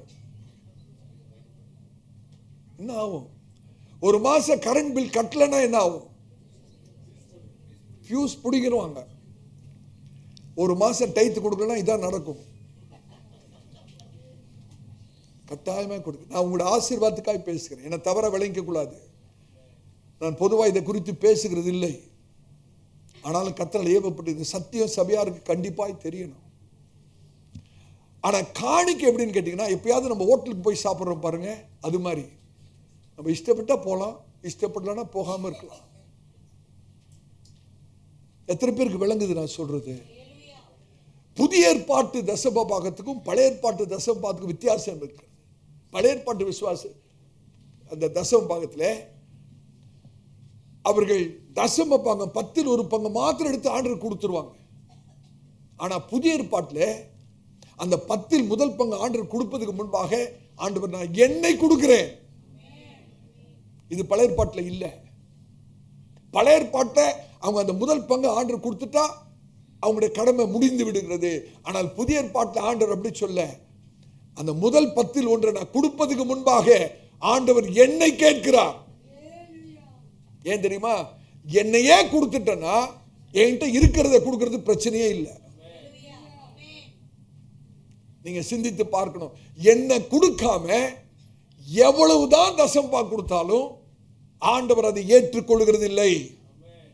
என்னை கொடுக்காம, என்னையே ஆண்டவருக்கு ஒப்பு கொடுக்காம நான் எவ்வளவுதான் தசம்பா கொடுத்தாலும் ஆண்டவர் அதில் பிரியப்படுகிறவர் அல்ல. இதை நாம் தெளிவாய் விளங்கிக் கொள்ளணும். ஹல்லேலூயா. கர்த்தருடைய பரிசுத்த நாமத்துக்கு ஸ்தோத்திரம். அப்ப ஆண்டவர் இடத்துல நம்ம அந்த முதல் 10% நம்ம கொடுக்காத பட்சத்தில் நம்ம என்ன செய்கிறோம் என்றால் கர்த்தரை முதன்மையாய் வைக்கவில்லை என்று அர்த்தம். எனக்கு தெரியும், யூடியூப்ல அநேக பிரசங்கிமார்கள் தவறாய் பிரசங்கம் பண்ணி கொண்டிருக்கிறார்கள். அவர்கள் என்ன தெரியுமா சொல்றாங்க? தசம பாகம்லாம் பழைய ஏற்பாடு, நம்மளாம் யாரு? புதிய ஏற்பாட்டு விசுவாசிகள். தசம பாகம் என்னவா? நான் கேட்கிறேன், பரிசுத்த வேதாகமத்தை கூறு போட யார் அதிகாரம் கொடுத்த உனக்கு? பழைய ஏற்பாடு புதிய ஏற்பாடுன்னு பரிசுத்த வேதாகமங்க ஆதி ஆகமத்திலிருந்து வெளிப்படுத்துற விசேஷம் வரைக்கும் கர்த்தருடைய வார்த்தை. இதை யாரும் கூறு போடக்கூடாது. தசம பாகம் பழைய ஏற்பாடாம், நம்மெல்லாம் புதிய ஏற்பாட்டு விசுவாசிக்கலாம். ஆனா இப்படி பிரசங்கம் பண்றவங்க என்ன பண்ணுவாங்க தெரியுமா? பழைய ஏற்பாட்டில் இருக்கிற வாக்கு தத்தத்தை எல்லாம் பிடிச்சி வச்சுக்குவாங்க. அவங்களுக்கு என்ன வேணும்? பழைய ஏற்பாட்டில் இருக்கிற வாக்கு தத்தெல்லாம் வேணுமா? ஆனா இந்த ஒரு சத்தியம் மாத்திரம் பழைய ஏற்பாட்டில் வேண்டாமா? நியாயமா இருக்காங்க? யோசிச்சு பாருங்க. நியாயமா தெரியுதா? இல்லை இல்லை இல்லை. கர்த்தருடைய வார்த்தை. நீங்க மல்கியா 3ஆம் அதிகாரத்தை நீங்க வாசித்து பார்த்தீங்கன்னா அதுல ஒரு வசனம் இருக்கும், கர்த்தர் மாறாதவர். தசம பாகத்தை குறித்து சொல்லும் போது சொல்லப்படுகிற வசனம் இது, கர்த்தர் மாறாதவர். I am the Lord God, I change not. நான் மாறாதவர்னு எந்த பின்னணியில சொல்றான்னு கேட்டீங்கன்னா, தசம பாகத்தை குறித்து சொல்லும் போது கர்த்தர் சொல்றார் நான் மாறாதவர். ஏன் அப்படி சொன்னார் தெரியுமா? விதைக்கிறதும் அறுக்கிறதும் மாறாததுங்க. விதைக்காம அறுக்க முடியாது. விதைக்காம யாராவது அறுக்க முடியுமா? முடியாது. இது இயற்கை நீதி, ஆவிக்குரிய நீதி. விதைச்சாதான் அறுக்க முடியும். அதனால்தான் ஆண்டவர் சொல்றாரு, இந்த விஷயத்துல நான் மாறாதவர். கர்த்தருடைய பரிசுத்த நாமத்துக்கு ஸ்தோத்திரம். தசம பாகத்தை குறித்து ஆண்டவர் இயேசு என்னங்க சொல்றாரு? புதிய ஏற்பாட்டில் ஆண்டவர் இயேசு என்ன சொல்கிறார்? எடுத்து வாசியுங்கள். மத்தேயு எழுதின சுவிசேஷம் 23ஆம் அதிகாரம் 23வது வசனம். மத்தேயு 23ஆம் அதிகாரம் 23வது வசனத்தை வாசிங்க. மாயக்காரராகிய வேதபாரகரே, பரிசேயரே, உங்களுக்கு ஐயோ, உங்களுக்கு ஐயோ. நீங்கள் ஒர்த்தலாமிலும் வெந்தயத்திலும் சீரகத்திலும் தசமபாகம் செலுத்தி நியாய பிரமாணத்தில் கற்பித்திருக்கிற. நல்ல கவனிங்க. நீங்க தசமபாகத்தை கொடுக்குறீங்க, வெந்தயத்திலும் சீரகத்துல கூட தசமபாகம் கொடுக்குறீங்க. ஆனா நியாய பிரமாணத்தில் இருக்கிற விசேஷித்தவைகளாகிய நீதியை விட்டுறீங்க, இரக்கத்தை விட்டுறீங்க, விசுவாசத்தையும் விட்டு விட்டீர்கள். இப்ப கவனிங்க. இப்ப ஆண்டவர் சொல்றார் பாருங்க, இவைகளையும் செய்ய வேண்டும். எவைகளையும்? தசம பாகத்தையும் செய்ய வேணும், அவைகளையும் விடாதிருக்க வேண்டுமே. யார் சொன்ன வார்த்தைங்க இது? இதுக்கு பிறகு வேற என்னங்க வேணும்? யார் நான் சொல்ல முடியும்? பழைய ஏற்பாடு புதிய ஏற்பாடுன்னு. புதிய ஏற்பாட்டில் ஆண்டவர் சொல்ற வார்த்தை இதையும் செய்யணும், அதையும் செய்யணும். அப்ப ரெண்டுமே முக்கியமான காரியங்கள். அர்ப்பணிப்பு. மற்ற காரியங்களை நாம் அர்ப்பணிக்கிற காரியம் எல்லாமே நம்முடைய இருதயத்தை சார்ந்தது. நல்ல கவனிங்க. தசம பாகம் என்று சொல்லுகிறது பணத்தை சார்ந்தது அல்ல, இருதயத்தை சார்ந்தது. நல்ல தெளிவா விளக்கிங்க. தசம பாகம் அந்த முதல் 10 ஒரு பங்கு பணத்தை சார்ந்தது அல்ல, நம்முடைய இருதயத்தை சார்ந்தது. கர்த்தரை நம்ம எங்க வச்சிருக்கிறோம்? கர்த்தரை முதன்மையா வைத்திருக்கிறோமா? கர்த்தர் கொடுத்ததிலிருந்து அந்த முதல் 10 ஒன்றை நான் ஆண்டவருக்கு கொடுக்கும்போது ஆண்டவர்கிட்ட நான் என்ன சொல்றேன்னு கேட்டீங்கன்னா, ஆண்டவரே இந்த விஷயத்திலும் நான் உம்மை முதன்மையாய் வைத்திருக்கிறேன். ஹல்லேலூயா. கர்த்தருடைய பரிசுத்த நாமத்தை சொல்றேன். எப்படிங்க ஆண்டவர்கிட்ட காண்பிக்கிறது? ஆண்டவரை முதன்மையா வைத்திருக்கிறது என்பதை நான் எப்படி காண்பிக்க முடியும்? அந்த தசம பாகத்தில் அந்த 10 முதல் பங்கை நான் 10 ஒன்றை ஆண்டவருக்கு நான் கொடுக்கும் போதுதான் நான் ஆண்டவருக்கு என்னையே காண்பிக்கிறேன். ஆண்டவரே, என்னுடைய இருதயத்திலே நீர் முதல்வராய் இருக்கிறீர். கர்த்தருடைய பரிசுத்த நாமத்தை சோதனை. நல்ல கவனிங்க. யாராவது நம்ம தசம பாகத்தை கொடுக்கல, அல்ல ஆண்டவருக்கு கொடுக்கல, மனசு இல்லைன்னா நம்முடைய இருதயத்திலே பிரச்சனை இருக்கிறது என்று அர்த்தம். கர்த்தரை முதன்மையாய் வைக்கவில்லை என்று அர்த்தம். ஹல்லேலூயா. கார் ஓடிக்கிட்டே போறீங்க, திடீர்னு ரெட் லைட் எரியுதுன்னா என்னங்க அர்த்தம்? திடீர்னு ரெட் லைட் எரியுதுன்னா என்ன அர்த்தம்? கார்ல ஏதோ பிரச்சனை இருக்கு, நம்ம அதை சரி பண்ணணும். அப்படிதானே? இதே மாதிரி தாங்க நம்முடைய ஆவிக்குரிய வாழ்க்கையில. கடன் வருது, கடன் ஆயிடுச்சு, வறுமை வந்துடுச்சு, வருகிற பணம் எங்க போகுதுன்னே தெரியல, பொத்தலான பையில போடுற மாதிரி இருக்கு, வருமானம் வருது, 15ஆம் தேதிக்குள்ள கையில ஒண்ணு இல்லை. இப்படியெல்லாம் நடந்தா ரெட் லைட் எரியுதுன்னு அர்த்தம். ஆவிக்குரிய வாழ்க்கையில ரெட் லைட் எரியுதுன்னு அர்த்தம். ஏதோ தவறு நடக்குதுன்னு அர்த்தம். இருதயத்திலே கர்த்தர் முதன்மையா இல்லை என்று அர்த்தம். இதை கவனிக்கணும். ரெட் லைட் எரியும் போது அது பாட்டு எரிஞ்சிட்டு போகுதுன்னு விட்டா பிரச்சனை தான். நான் சொல்றது எத்தனை பேருக்கு விளங்குது? இது this is not a financial problem. தசம பாகம் கொடுக்காம இருக்கிறது not a financial problem, it's a heart problem. தசம பாகம் கொடுக்காம இருக்கிறது என்ன? பண பிரச்சனை இல்ல. என்ன பிரச்சனை? இருதய பிரச்சனை. இருதய பிரச்சனை. கர்த்தருக்கு நாம் உண்மையா இருக்க அழைக்கப்படுகிறோம். ஹல்லேலூயா. நம்முடைய இருதயத்தை ஆண்டவருக்கு ஒப்பு கொடுக்கணும். நான் 10 ஒரு பங்கு, முதல் பங்கு நான் ஆண்டவருக்கு கொடுக்கும் போது ஆண்டவர்கிட்ட சொல்றேன், ஆண்டவரே நீ என்னுடைய வாழ்க்கையில முதன்மையா இருக்கிறீர். என்னோட அனுபவத்திலிருந்து சொல்றாங்க. என்னோட அனுபவத்திலிருந்து கர்த்தரை ஆசீர்வதிக்கிறதுக்கு அநேக காரியங்கள் உண்டு. இது ஒரு முக்கியமான ஒரு காரியம். அந்த தசம பாகத்தினால வருகிற ஆசீர்வாதத்தை அநேகர் விளங்கிக் கொள்ளல, இன்னும் தெரியல. நான் சொல்லட்டா? தசம பாகம் கொடுக்கறதுனால வருகிற ஆசீர்வாதம் 5 ஆசீர்வாதங்கள் இருக்கிறது. சீக்கிரமா வாசிங்க. மல்கியா 3ஆம் அதிகாரம் 8 12 வரைக்கும் வாசிங்க. 5 விதமான ஆசீர்வாதங்களை கர்த்தர் சொல்றார். தசம பாகம் கொடுப்பீங்கன்னா 5 விதமான ஆசீர்வாதங்கள். மல்கியா பழைய ஏற்பாட்டிலே கடைசி புஸ்தகம், மல்கியா 3ஆம் அதிகாரம் 8 12 வரைக்கும் சீக்கிரமா வாசிங்க. மனுஷன் தேவனை வஞ்சிக்கலாமா? மனுஷன் தேவனை வஞ்சிக்கலாமா? நீங்களோ என்னை வஞ்சிக்கிறீர்கள். எதிலே உம்மை வஞ்சித்தோம் என்கிறீர்கள்? தசம பாகத்திலும் காணிக்கைகளிலும் தானே நீங்கள் சபிக்கப்பட்டவர்கள். ஜனத்தாராகிய நீங்கள் எல்லாரும் என்னை வஞ்சித்தீர்கள். என் ஆலயத்தில் ஆகாரம் உண்டாயிருக்கும்படி, நல்ல கவனிங்கள், என் ஆலயத்தில் ஆகாரம் உண்டாயிருக்கும்படி தசம பாகங்களை எல்லாம் பண்டசாலையிலே கொண்டு வாருங்கள்.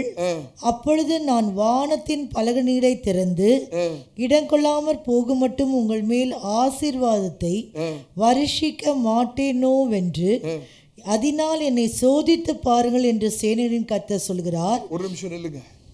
முழு பரிசுத்த வேதாகமத்திலும் இந்த ஒரு இடத்துல தான் ஆண்டவர் சொல்றார், என்ன சோதித்து பார்ப்பா. வேற எதிலும் ஆண்டவரை சோதிக்க நமக்கு அதிகாரம் இல்லைங்க. முழு பரிசுத்த வேதாகமத்திலும் இந்த ஒரு இடத்துல தான் ஆண்டவர் சொல்றாரு, நீ கொடுத்து என்னை சோதித்து பார். தசம பாகத்தை கொடுத்து என்னை சோதித்து பார். நான் உன்னை ஆசீர்வதிக்கிறேனா இல்லையா, வானத்தின் பலகணிகளை திறக்கிறேனா இல்லையா என்பதை என்னை சோதித்து பார். தொடர்ந்து வாசிங்க. பூமியின் கனியை பட்சித்து போடுகிறவைகளை இதாங்க ஆசீர்வாதம். முதல் ஆசீர்வாதம், உங்கள் நிமித்தம் கண்டிப்பேன். பூமியின் கனியை பட்சித்து போடுகிறவர்களை உங்கள் நிமித்தம், தசம்பா கொடுக்கிற நிமித்தம் கண்டிப்பேன். அவைகள் உங்கள் நிலத்தின் பலனை அளிப்பதில்லை, வெளியிலுள்ள திராட்சை கொடி பழமில்லாமற் போவதும் இல்லை என்று சேனைகளின் கர்த்தர் சொல்கிறார். அப்பொழுது எல்லா ஜாதிகளும் உங்களை பாக்கியவான்கள் என்பார்கள். உங்களை பாக்கியவான்கள் என்பார்கள். தேசம் விரும்பப்படத்தக்கதாய் இருக்கும் என்று சேனைகளின் கர்த்தர் சொல்கிறார். கர்த்தருடைய பரிசுத்த நாமம். இந்த 2 வசனங்களிலே 5 ஆசீர்வாதங்களை கர்த்தர் சொல்றார். தசம பாகம் கொடுக்கிறதுனால இது சத்தியம், பரிசுத்த வேதாகமத்தின் சத்தியம். நல்ல கவனிங்க. நம்முடைய தசம பாகம் எந்த சபையில வைத்து கர்த்தர் நம்மை ஆவிக்குரிய ஆகாரத்தினாலே போஷிக்கிறாரோ அந்த சபையில தாங்க நம்ம தசம பாகம் கொடுக்கணும். காணிக்கையை பிரிச்சு பலவிதமான ஊழியங்களுக்கு கொடுக்கலாம். தசம பாகத்தை பிரித்து பலவிதமான ஊழியக்காரர்களுக்கு கொடுக்க வேதம் சம்மதிக்கிறது இல்லை. எத்தனை பேருக்கு விளங்குது? தெளிவாய் சொல்லுகிறேன். தசம பாகத்தை பிரிச்சு பிரிச்சு இந்த ஊழியம் அந்த ஊழியெல்லாம் கொடுக்க கூடாது, முடியாது. காணிக்கைகளை எப்படி வேணாலும் கொடுக்கலாம். வேதத்தின் அடிப்படையில் நான் உங்களுக்கு பேசிக் கொண்டிருக்கிறேன். ஆமென். எந்த சபையில கர்த்தர் நம்ம வைத்திருக்கிறார், எந்த இடத்துல கர்த்தர் நமக்கு ஆவிக்குரிய ரீதியிலே அவருடைய வார்த்தையை கொண்டு போஷிக்கிறாரோ அங்கதாங்க நம்முடைய தசம் பாகம். அநேக சமயத்தில் நம்முடைய பிள்ளைகள் இங்கே வளர்ந்து பிள்ளைகள் ஃபாரின் கண்ட்ரீஸில் போயிட்டு அங்கே செட்டில் ஆகிட்டு அநேக பிள்ளைகள் தொலைபேசியின் மூலமாக என்னை அழைத்து கேட்கிற ஒரு கேள்வி என்ன தெரியுமா? பாஸ்டர், நாங்கள் ஆஸ்திரேலியாவில் இருக்கோம், நாங்கள் கனடாவில் இருக்கோம், எங்களுடைய தசம பாகத்தை நம்முடைய சபைக்கு நாங்கள் அனுப்ப விரும்புகிறோம் என்று சொல்லி தொலைபேசியின் மூலமாக என்னிடத்தில் அநேக பிள்ளைகள் சொல்வார்கள். நான் உங்களுக்கு சொல்கிற பதில் என்ன தெரியுமா? தயவு செய்து இந்த தப்பை பண்ணாதீங்க. நீங்கள் எந்த சபைக்கு போய் அந்த இடத்துல உங்களுக்கு ஆவிக்குரிய ஆகாரம் கிடைக்கிறதோ அந்த சபையில உங்களோட தசம பாகத்தை கொடுங்க. அதான் ஒழுங்கு, அதான் பரிசுத்த வேதாகமம். எந்த சபைக்கு நீங்க போகிறீங்களோ அந்த சபைக்கு கொடுங்க. தயவுசெய்து உங்களுடைய தசம பாகத்தை எனக்கு அனுப்பாதீர்கள், நம்முடைய சபைக்கு கொடுக்காதீர்கள்னு சொல்லி நம்முடைய பிள்ளைகள், அநேக பிள்ளைகளுக்கு நான் சொல்லியிருக்கிறேன். ஆமென். ஒரு காரியத்தை என்னால் மறக்க முடியாது. அநேக ஆண்டுகளுக்கு முன்பு நான் உங்களை போல விசுவாசியா இருக்கும்போது ஒரு வயது முதிர்ந்த ஒரு பெரிய பரிசுத்தவான் என்னை பார்த்து சொன்ன ஒரு வார்த்தை என்னோட வாழ்நாள் முழுவதும் மறக்க முடியாது. கொஞ்சம் கண்டிப்பான வார்த்தை தான், ஆனா என்னுடைய இருதயத்தை அந்த வார்த்தைகள் ஆசீர்வதித்தது. இன்னைக்கு நான் ஆசீர்வாதமா இருக்கிறதுக்கு காரணம் அன்றைக்கு அவர் எனக்கு கொடுத்த அட்வைஸ், ஆலோசனை தான். அது என்ன தெரியுமா? அவர் சொன்னாரு, உங்களுடைய வருமானத்துக்கு தக்கதாக உங்களுடைய தசம பாகத்தை ஆண்டவருக்கு கொடுக்க வேண்டும். உங்களுடைய வருமானத்துக்கு தக்கதாக உங்களுடைய தசம பாகத்தை ஆண்டவருக்கு கொடுக்க வேண்டும். இல்லாவிட்டால் நீங்கள் கொடுப்பதுக்கு தக்கதாக கர்த்தர் உங்களை வருமானத்தை மாற்றி விடுவார். எத்தனை பேருக்கு விளங்குதுன்னு தெரியல. Give according to your income, lest God make your income according to your giving. விளங்குதா? வேறு வார்த்தையில சொன்னா, if you don't give God according to your income, God may change your income according to your giving. விளங்குதா? வருமானத்துக்கு தக்கதாக நம்ம ஆண்டவருக்கு தசம பாகம் கொடுக்கலன்னா நம்ம கொடுக்கிறதுக்கு தக்கதாக கர்த்தர் நம்முடைய வருமானத்தை மாற்றி விடுவார். கொஞ்சம் கடினமான வார்த்தை தான்.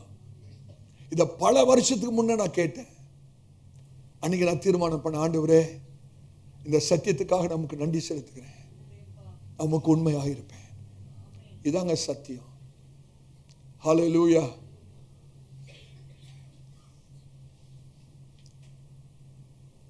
யோசிச்சு பாருங்க, ஒருத்தர் 100 ரூபாய் தசம பாகம் கொடுக்குறான்னு வச்சுங்க.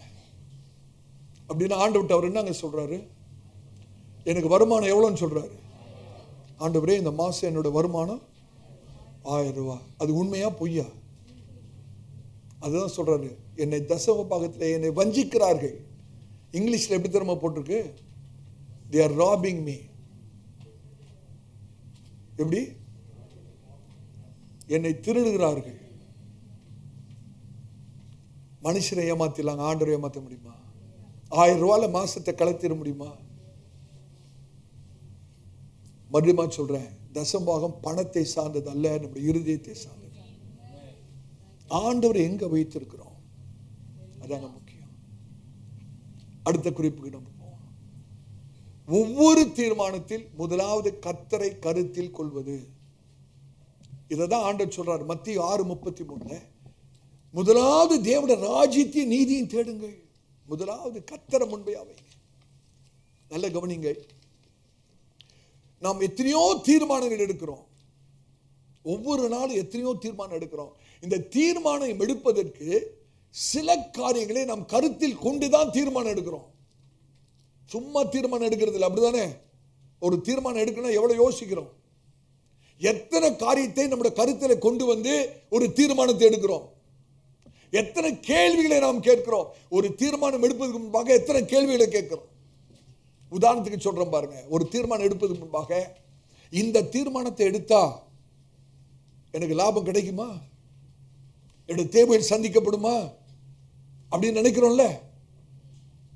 இந்த தீர்மானத்தை எடுத்தா என் குடும்பத்துக்கு நல்லதா, இது என்னோட பிள்ளைகளுக்கு நல்லதா, என்னோட மனைவிக்கு நல்லதா யோசிக்கிறோம்ல. இந்த தீர்மானத்தை எடுத்தால் மற்றவங்க என்ன குறித்து என்ன யோசிப்பாங்க அப்படின்னு யோசிக்கிறோம்ல. அப்போ ஒரு தீர்மானத்தை எடுப்பதற்கு முன்பாக அநேக காரியங்களை கருத்தில் கொள்ளுகிறோம். அதான் உண்மை. வர மாதங்களில் கூட அநேக முக்கியமான தீர்மானங்களை நாம் எடுக்க வேண்டியவர்களாக இருக்கிறோம். நான் தாழ்மையா கேட்கிறேன், பிரதர் சிஸ்டர், நல்ல கவனிங்க. நீங்க ஒரு தீர்மானத்தை எடுப்பதற்கு முன்பாக எதை அல்லது யாரை கருத்தில் கொள்கிறீர்கள்? கேட்கிற கேள்வி விளங்குதா? எல்லா தீர்மானத்துக்கும் பல காரியங்களை நாம் கருத்தில் வைக்கிறோம். We consider so many things to make a decision. காரியங்களை யோசிக்காம தீர்மானம் பண்றது இல்லை. நான் தாழ்மையா கேட்கிறேன், உங்களுடைய தீர்மானத்துக்கு எதை அல்லது யாரை கருத்தில் கொள்ளுகிறீர்கள்? ஞானி தெளிவா சொல்றாரு பாருங்க, எடுத்து வாசிங்க. நீதிமொழிகள் 3ஆம் அதிகாரம் 5-7 வரைக்கும் வாசிங்க. நீதிமொழிகள் 3ஆம் அதிகாரம் 5-7 வசனங்கள். உன் சுய புத்தியின் மேல் சாயாமல், உன் சுய புத்தியின் மேல் சாயாமல், உன் முழு இருதயத்தோடும், உன் முழு இருதயத்தோடும் கர்த்தரில் நம்பிக்கையாயிருந்து, கர்த்தரில் நம்பிக்கையாயிருந்து, உன் வழிகளில் எல்லாம், உன் வழிகளில் எல்லாம், இன்னும் சொல்லணும்னா உன்னுடைய எல்லா வழிகளிலும் அவரை நினைத்துக்கொள். இதுதாங்க, உன்னுடைய எல்லா வழிகளிலும் அவரை நினைத்துக்கொள். உன்னுடைய எல்லா தீர்மானங்களிலும் அவரை கருத்தில் கொள். எடுக்கிற ஒவ்வொரு தீர்மானத்திலும் யாரை கருத்தில் வைக்கணும்? கர்த்தரை கருத்தில் வைக்கணும். நான் தாழ்மையா சொல்றேன், நீங்க ஒரு கிறிஸ்தவராய் இருந்தால், the first factor that you should take into consideration for every decision you make should be God. நீங்க ஒரு கிறிஸ்தவராய் இருப்பீர்கள் என்றால், நீங்கள் எடுக்கிற ஒவ்வொரு தீர்மானத்திலும் கருத்தில் கொள்ள வேண்டியவர் யார் என்று கேட்டால் கர்த்தர். ஒரு தீர்மானம் எடுக்கும்போது இந்த கேள்வியை கேட்கணும், ஆண்டவர் இதில் பிரியப்படுவாரா? இது தேவனுடைய ராஜ்யத்துக்கு ஏற்றதாக இருக்குமா? தேவனுடைய ராஜ்யம் விரிவடைவதற்கு ஏற்றதா இருக்குமா? இது கர்த்தருடைய சித்தமா? இதை குறித்து கர்த்தருடைய வார்த்தை என்ன சொல்லுகிறது? இதெல்லாம் யோசித்தாங்க தீர்மானம் எடுக்கணும்.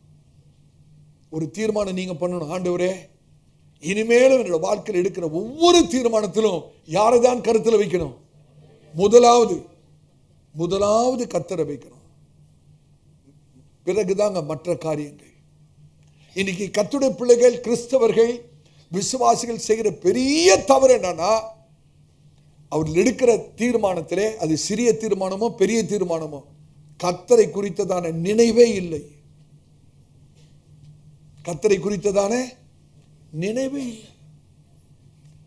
யோசிச்சு பாருங்க, நீங்க எடுத்த கடைசி தீர்மானத்தில் கர்த்தரை யோசிங்களா பிரதர்? எப்ப நீங்க தீர்மானம், முக்கியமான தீர்மானம் பண்ணதுல கர்த்தரை முன்பாக வைத்து கருத்துல வைத்து தீர்மானம் பண்ணீங்களா? இன்னைக்கு ஏன் நஷ்டம் வருகிறது? இன்னைக்கு ஏன் குழப்பம்? இன்னைக்கு ஏன் வேதனை? இன்னைக்கு ஏன் துக்கம்? இதுக்கெல்லாம் காரணம் என்னன்னா, நாம் எடுத்த தீர்மானத்தில் யாரை கருத்துல வைக்கல? கர்த்தரை வைக்கல. அது பிசினஸா இருக்கலாம், ஒரு வீடு வாங்குற விஷயமா இருக்கலாம், ஒரு கார் வாங்குற விஷயமா இருக்கலாம், ஒரு வேலை காரியமா இருக்கலாம். எந்த செய்தாலும், எந்த தீர்மானத்திலும் யாரதான் முதன்மை வைக்கணும்?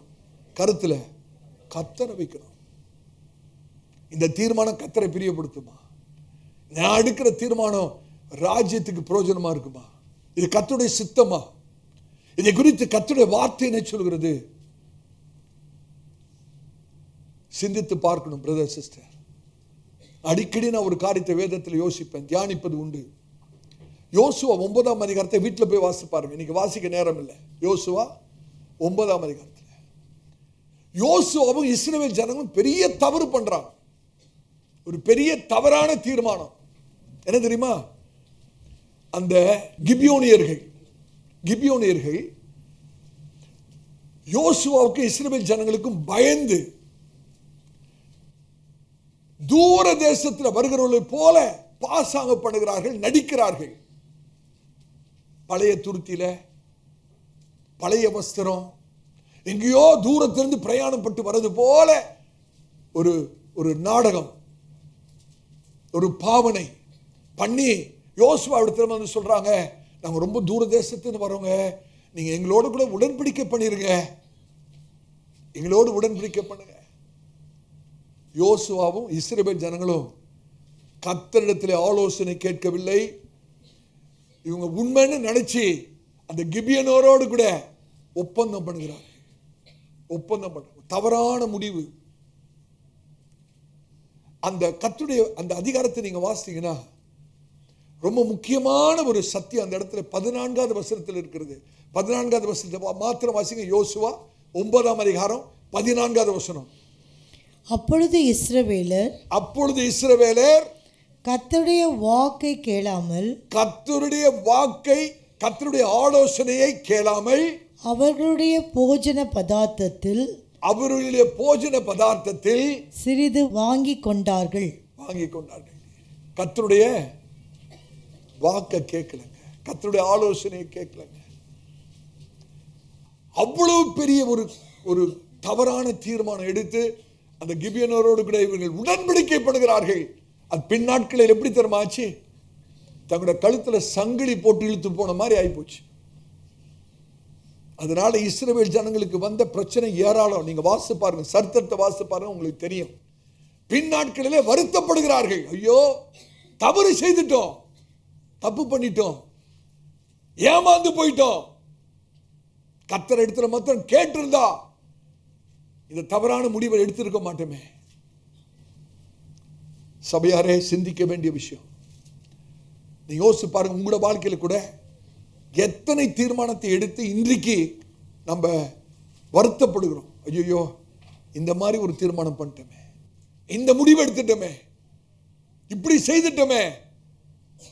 கர்த்தரிடத்தில் மாத்திரம் கேட்டிருந்தா, கர்த்தரிடத்தில் ஆலோசனை கேட்டிருந்தா பண நஷ்டம் வந்திருக்காதுல்ல பிரதர், இன்னைக்கு இருக்கிற வேதனை இருந்திருக்காது இல்ல. எத்தனையோ காரியங்களிலே தவறி விடுகிறோம். இன்னைக்கு ஆவியானவர் நம்மோடு பேசுறார். ஆண்டவர் சொல்ற, மகனே மகளே, நீ எடுக்கிற ஒவ்வொரு தீர்மானத்திலும் என்னை கருத்திலவே, உன்னுடைய எல்லா வழிகளிலும் கர்த்தரை நினை. உன்னுடைய எல்லா வழிகளிலும் acknowledge him in all your ways. உன்னுடைய எல்லா வழிகளிலும் கர்த்தரை நினை. துக்கத்தோடு சொல்றேன். நீங்க எத்தனை கிறிஸ்தவர்கள் அவசரப்பட்டு காரியங்களை செய்து இன்னைக்கு பிரச்சனையில் இருக்கிறாங்க தெரியுமா? ஒரு தீர்மானத்தை எடுப்பதற்கு முன்பாக ஜெபிப்பதில்லை, ஆலோசனை கேட்பதில்லை, கர்த்தரிடத்தில் விசாரிப்பதில்லை.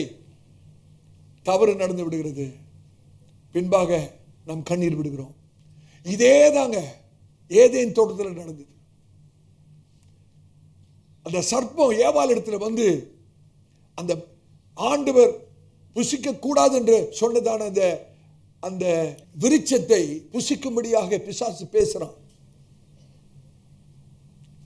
ஏவாள் மாத்திரம் கொஞ்ச நேரம் இருப்பா, என்னை உண்டாக்கின சிருஷ்டி கத்தட்ட நான் கேட்டுட்டு வந்து உனக்கு சொல்றேன்னு சொல்லியிருந்தா யோசிச்சு பாருங்க. அன்னைக்கு மாத்திரம் ஏவாள் புசிக்க கூடாத அந்த கனியை புசிப்பதுக்கு முன்பாக அந்த தீர்மானத்தை, புசிக்கும்படியாக எடுத்த தீர்மானத்தை எடுப்பதுக்கு முன்பாக நான் ஆண்டவர்கிட்ட கேட்டுட்டு வரேன்னு வந்திருந்தா எவ்வளவு பெரிய காரியத்திலிருந்து இன்றைக்கு நம்ம தப்பிச்சிருப்போங்க. எவ்வளவு பெரிய வீழ்ச்சி, எவ்வளவு பெரிய நஷ்டம். அந்த ஒரு தீர்மானத்திலே ஆண்டவரிடத்திலே ஆலோசனை கேட்காதபடி ஏவாள் சொந்த தீர்மானத்தை எடுத்தபடினாலே தேவ பிரசனம் இல்லாமல் போயிற்று, மகிமை போய்விட்டது. அதற்கு பிறகு வேதனை தான், முட்களும் நெரிஞ்சலும் தான்,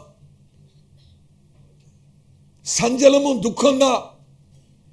நீங்க கர்த்தர் யாரோடு பேசுகிறான்னு தெரியல. எத்தனையோ சமயத்தில் ஒரு பொருளை போய் வாங்குறோம், ஒரு காரை ஆசைப்பட்டு வாங்க, கட்டடத்தில் கேட்கறது இல்லை, சொந்தமா போய் வாங்கிடுறது அவசரப்பட்டு. பிறகு அதை கட்ட முடியாம எவ்வளோ கஷ்டப்படுறது. சில வாலிப பிள்ளைகள் சொந்த முடிவை எடுத்து ஒரு பெண்ணையோ ஒரு பையனையோ விரும்பி விடுகிறார்கள். அதுக்கு முன்பா கர்த்தருடைய சமூகத்தில் இருந்து ஆண்டவரே இவனுடைய சித்தமா அப்படின்னு கேட்கறது இல்லை. அப்படி கேட்காதனால இன்னைக்கு வரைக்கும் கண்ணீர், இன்னைக்கு வரைக்கும் வேதனை, எத்தனையோ வருஷமா துக்கம், கவலை. காரணம் என்ன?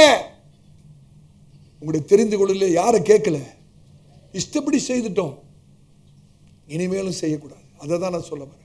நம்முடைய சொந்த இஷ்டம் அல்ல, ஆண்டவரே உம்முடைய சித்த வாழ்க்கை நிறைவேறணும், உம்மிடத்தில் நான் ஆலோசனை கேட்கணும்.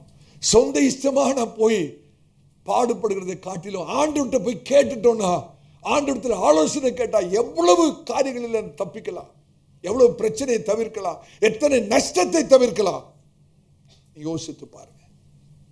இன்னைக்கு ஒரு தீர்மானம் எடுக்கலாமா? சில பேர் என்னுடைய பார்வைக்கு சரியா தெரியுது ஆனாலும் எடுக்கிற தீர்மானம் இல்ல இல்ல, நம்முடைய பார்வைக்கு சரியா தெரியும், ஆண்டவருடைய பார்வைக்கு சரியா தெரியுது. வேதம் என்ன திரும்ப சொல்றது? மனுஷனுடைய வழிகள் செம்மையாய் தோன்றுகிறது, அதோட முடிவு மரணம். மனுஷனுக்கு செம்மையா தான் தோன்றுது, ஆனா தெரியாது அந்த மனுஷனுக்கு முடிவு என்னன்னு. முடிவு என்னது? மரணம், அழிவு. இதான் நான் சில வாரங்களுக்கு முன்பா சொன்னேன். சிந்தித்து பாருங்க. நம்ம நிகழ்காலத்தை பார்த்து எதிர்காலத்தை திட்டமிடுகிறோம், ஆனால் கர்த்தர் நம்முடைய எதிர்காலத்தை பார்த்து நிகழ்காலத்தை திட்டமிடுகிறார். இது நம்மளால முடியாதுங்க. நம்ம நிகழ்காலத்தை பார்த்து தான் ஃபியூச்சரை பிளானே பண்றோம், ஆனா ஆண்டவர் அப்படி பண்ணுகிறவர் அல்ல. இன்னையிலிருந்து 10 வருஷத்துக்கு பிறகு என்ன நடக்கும்னு ஆண்டவருக்கு தான் தெரியும். ஆண்டவர் 10 வருஷத்துக்கு அப்புறம் பார்த்து இன்னைக்கு நம்ம என்ன செய்யணும்னு சொல்றாரு. அதனால்தான் முக்கியம். அதனால்தான் ஒரு காரியத்தை ஜெபத்தில் வைக்கணும், ஒரு நல்ல ஆலோசனை கேட்கணும். கர்த்தருக்கு பயந்தவர்கள் பரிசுத்தமான இடத்துல ஆலோசனை கேட்டு காரியங்களை செய்யணும். ஒரு தீர்மானம் பண்ணுங்க. ஆண்டவரே, இனிமேலும் நான் எடுக்கிற தீர்மானம் என்னோட சொந்த இஷ்டத்தின்படி இருக்காது, நான் உம்மிடத்தில் விசாரித்து ஆலோசனை கேட்டு செய்வேன். தீர்மானம் பண்ணி பாருங்க. இதனால இப்படிதாங்க நம்ம கர்த்தரை உண்மையாக வைக்க முடியும். என்னுடைய வாழ்க்கையிலே நான் பின்பற்றுகிற ஒரு 4 எளிமையான கொள்கைகள் இருக்கிறது. அதை நான் உங்ககிட்ட சொல்றேன். கூடுமான இதை நீங்களும் பின்பற்றுங்க. நான் ஆசீர்வதிக்கப்பட்டிருக்கேன். கர்த்தர் எனக்கு கற்றுக் கொடுத்த காரியம் ஒரு 4 காரியம் வேணுமானால் குறிப்பெடுத்துக் கொள்ளுங்க. முதல்ல என்ன தெரியுமா? Evaluate priorities. Evaluate priorities. உங்களுடைய முன்னுரிமைகளை மதிப்பிட்டு பாருங்கள். உங்களுடைய முன்னுரிமைகளை எதை ஃபர்ஸ்ட் செய்யணும், எதை செகண்ட் செய்யணும், எதை கடைசியா செய்யணும், எதை முதன்மையா செய்யணும், உங்களுடைய முன்னுரிமைகளை இவாலுவேட் பண்ணணும், மதிப்பிட்டு பார்க்கணும். What do I put first each day? ஒவ்வொரு நாளிலும் எதை முதன்மையாய் வைக்கிறேன்? What do I put first each day? ஒவ்வொரு நாளும் எதை முதன்மையாக வைக்கிறேன்? Number 1, evaluate priorities. ரெண்டாவது, establish habits. நல்ல பழக்க வழக்கங்களை உறுதிப்படுத்தணும். நல்ல பழக்க வழக்கங்கள், establish habits. நல்ல பழக்க வழக்கங்களை உறுதிப்படுத்தணும். பழக்க வழக்கம் சொல்லும்போது வேத வாசிப்பு, ஜெபம், தாராளமாய் மற்றவர்களுக்கு கொடுக்கிற விஷயம், சேவை செய்கிற விஷயம், இதெல்லாம் நல்ல பழக்க வழக்கங்கள். அதெல்லாம் உறுதிப்படுத்தணும்.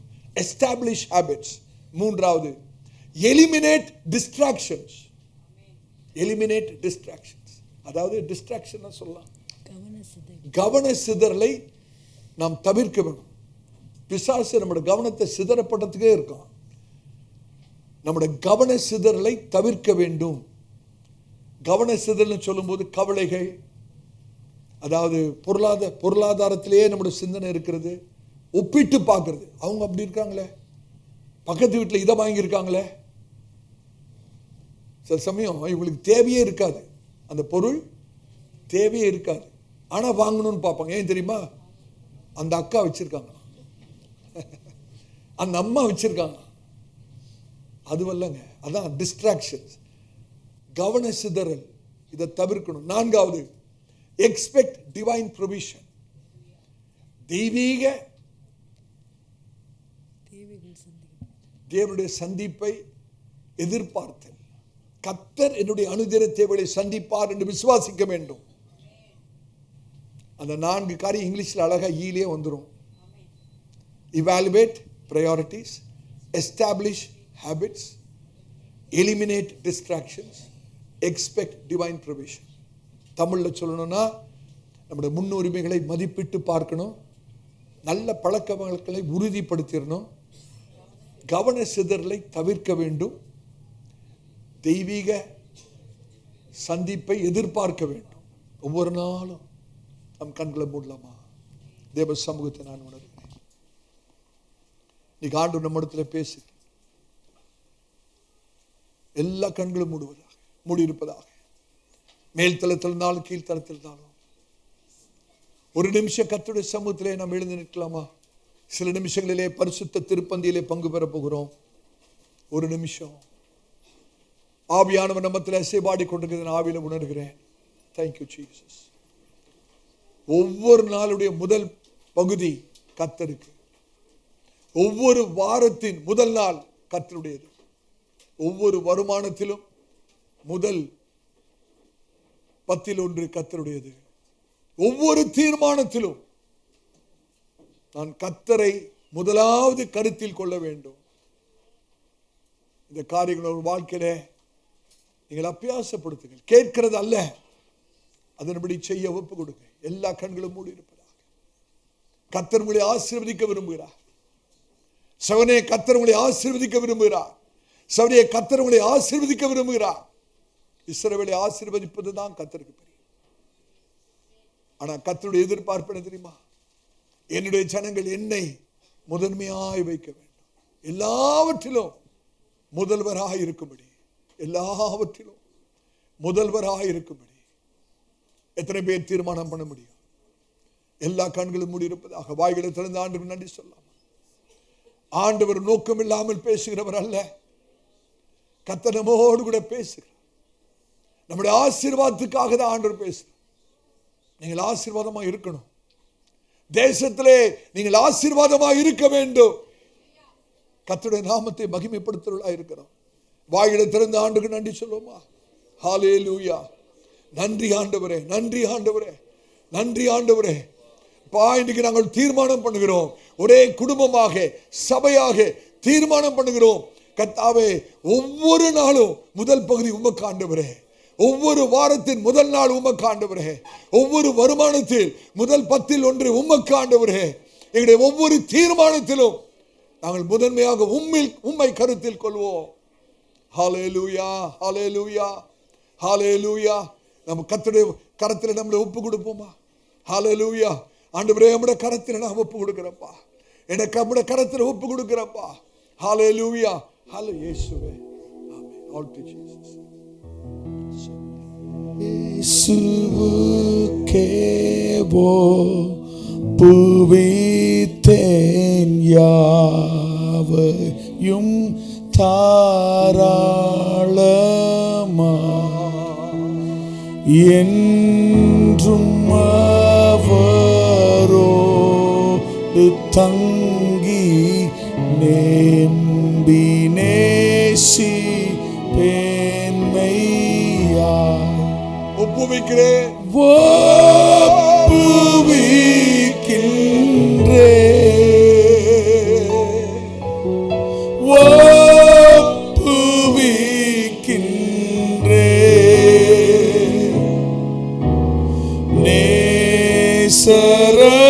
நேசரட்சகா நான் யாவும் ஒப்புவிக்கின்றேன்.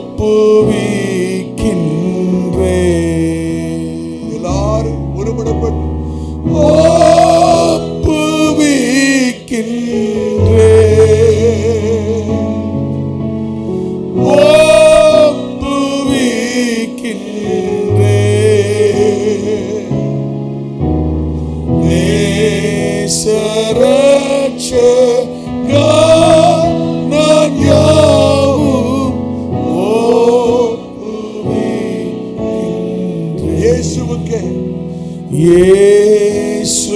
இயேசுவுக்கே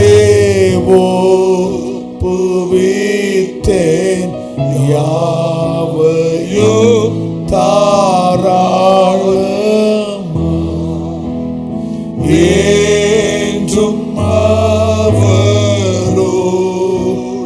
தங்கி நம்பி நேசிப்பேன் மெய்யா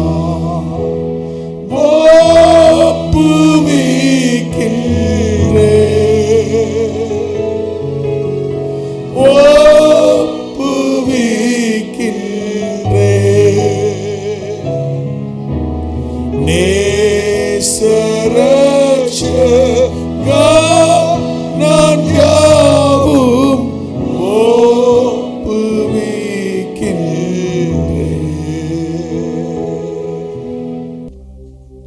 எல்லாரும் வாய்களை திறந்து ஆண்டுக்கு நன்றி சொல்லுவோமா? எல்லாரும் வாய்களை திறந்து நன்றி உள்ள இருதயத்தோடு நம்முடைய இருதயம் அன்பினால் நிறைந்த வண்ணமாக வாய்களை திறந்து ஆண்டுக்கு நன்றி சொல்லுவோம். கர்த்தருடைய சமூகத்தை உணர்ந்தவர்களாக நன்றி ஆண்டவரே, சோத்திரிக்கிறோம் சோத்திரிக்கிறோம். எங்களை அதிகமாக நேசிக்கிற அன்பின் பிதாவே, ஆசீர்வதிக்கப்பட்ட மதியான வேளைக்காய் நன்றி செலுத்துகிறோம். கர்த்தாவே, நீர் எங்களுக்காய் செய்த அந்த தியாகத்தை நாங்கள் நினைத்து பார்க்கிறோம். நீர் எங்களை கர்த்தாவுடைய வாழ்க்கையில முதன்மையாய் வைத்து எல்லாவற்றையும் துறந்து எங்களுக்காய் பாடுகளை பட்டு மரித்து உயிர் தெழுந்து இன்றைக்கும் எங்களுக்காய் ஜீவனுள்ளவராயிருக்கிறதுக்காய் சோத்திரிக்கிறோம். இந்த பரிசுத்த திருப்பந்தியிலே பாத்திரவான்களாய் பங்கு பெற கர்த்தரை தகுதிப்படுத்தினீங்களே, அதற்காய் சோத்திரம். கூடி வந்திருக்கிற ஒவ்வொரு சகோதரி சகோதரியும் கர்த்தர் ஆசீர்வதிப்பீராக, அவருடைய குடும்பங்களை ஆசீர்வதிப்பீராக. தெய்வீக சமாதானத்தாலே நம்முடைய சபையாரை நிரப்புவீராக. நம்முடைய சந்தோஷத்தாலே என்னுடைய உள்ளங்கள் நிரம்பட்டும் ஆண்டவரே. அழைத்து விட்டு கடந்து போகும்போது கர்த்தாவே, நீர் எங்களோடு கூட இருக்கிற நிலையான பிரசன்னத்தோடு கடந்து போக கர்த்தர் கிருபை செய்யும். தேவனுடைய ஆசீர்வாதத்தின் கரம் சிரம் தாழ்த்திருக்கிற ஒவ்வொரு மீதும் தங்குவதாக. நல்ல சுகத்தையும் பலத்தையும் ஆரோக்கியத்தையும் தெய்வீக பாதுகாப்பையும் சபையாருக்கு தந்து நீர் ஆசீர்வதிக்க வேண்டுமாய் ஜெபிக்கிறோம். இந்த சின்ன சபையை கர்த்தருடைய வருகைக்காக தொடர்ந்து நீர் ஆயத்தப்படுத்தி பரிசுத்தப்படுத்தி உமக்கு ஏற்ற மனவாட்டின் ஸ்தானத்திலே கர்த்தரை கொண்டு வர வேண்டுமா நாங்கள் ஜெபிக்கிறோம். ஆண்டவரே, நாங்கள் சிறுக வேணும், நீங்க பெருக வேணும். எல்லா கன துதி மகிமையாவும் ஒருவருக்கே தருகிறோம். இயேசு கிறிஸ்துவின் நாமத்தில் ஜெபம் கேளும் எங்கள் நல்ல பிதாவே, ஆமென். நம்முடைய கர்த்தராகிய இயேசு கிறிஸ்துவின் கிருபையும் பிதாவுடைய தேவனுடைய அன்பும் பரிசுத்த ஆவியினுடைய அன்யோன்ய ஐக்கியமும் நம் அனைவரிடம் கூட இன்றும் என்றும் சீக்கிரமாய் வரப்போகிற ஆண்டவராகிய இயேசு கிறிஸ்துவின் வருகை பரிந்தும் இருப்பதாக. ஆமென், ஆமென். கர்த்தர் உங்களை ஆசீர்வதிப்பார். கர்த்தர் உங்களோடு கூட. இன்று பிரசங்கிக்கப்பட்ட கர்த்தருடைய வார்த்தையினால் நீங்கள் ஆசீர்வதிக்கப்பட்டு இருப்பீர்கள் என்று நம்புகிறோம். நமது திருச்சபையின் ஞாயிறு ஆராதனை நேரங்கள்: ஆங்கில ஆராதனை காலை 7 மணிக்கு நடைபெறும். தமிழ் ஆராதனை காலை 10:30 மணிக்கு நடைபெறும். இருமொழி வேத பாடம் மாலை 6 மணிக்கு நடைபெறும். நம் திருச்சபையின் விலாசம் அப்போஸ்தல கிறிஸ்தவ சபை பெரம்பூர் ஊழியங்கள் 74 வல்லாடு தெரு, அகரம், சென்னை 6,82,000. தனிப்பட்ட ஜெபத்திற்கு தொடர்பு கொள்ள வேண்டிய அலைபேசி எண்கள் 9566262203 மற்றும் ஒரு எண் 9551648083. மேலும் ஒரு எண் 9941447894. நமது திருச்சபையின் தொலைபேசி எண் 04431508155. மேலும் மற்ற பிரசங்கங்களுக்கு நமது யூடியூப் சேனலான ஏசிஏ பெரம்பூர் மினிஸ்ட்ரீஸை அணுகவும். நமது திருச்சபையின் வலைதள முகவரி www.acaperambourministries.org. தேவன் உங்களை ஆசீர்வதிப்பாராக. ஆமென்.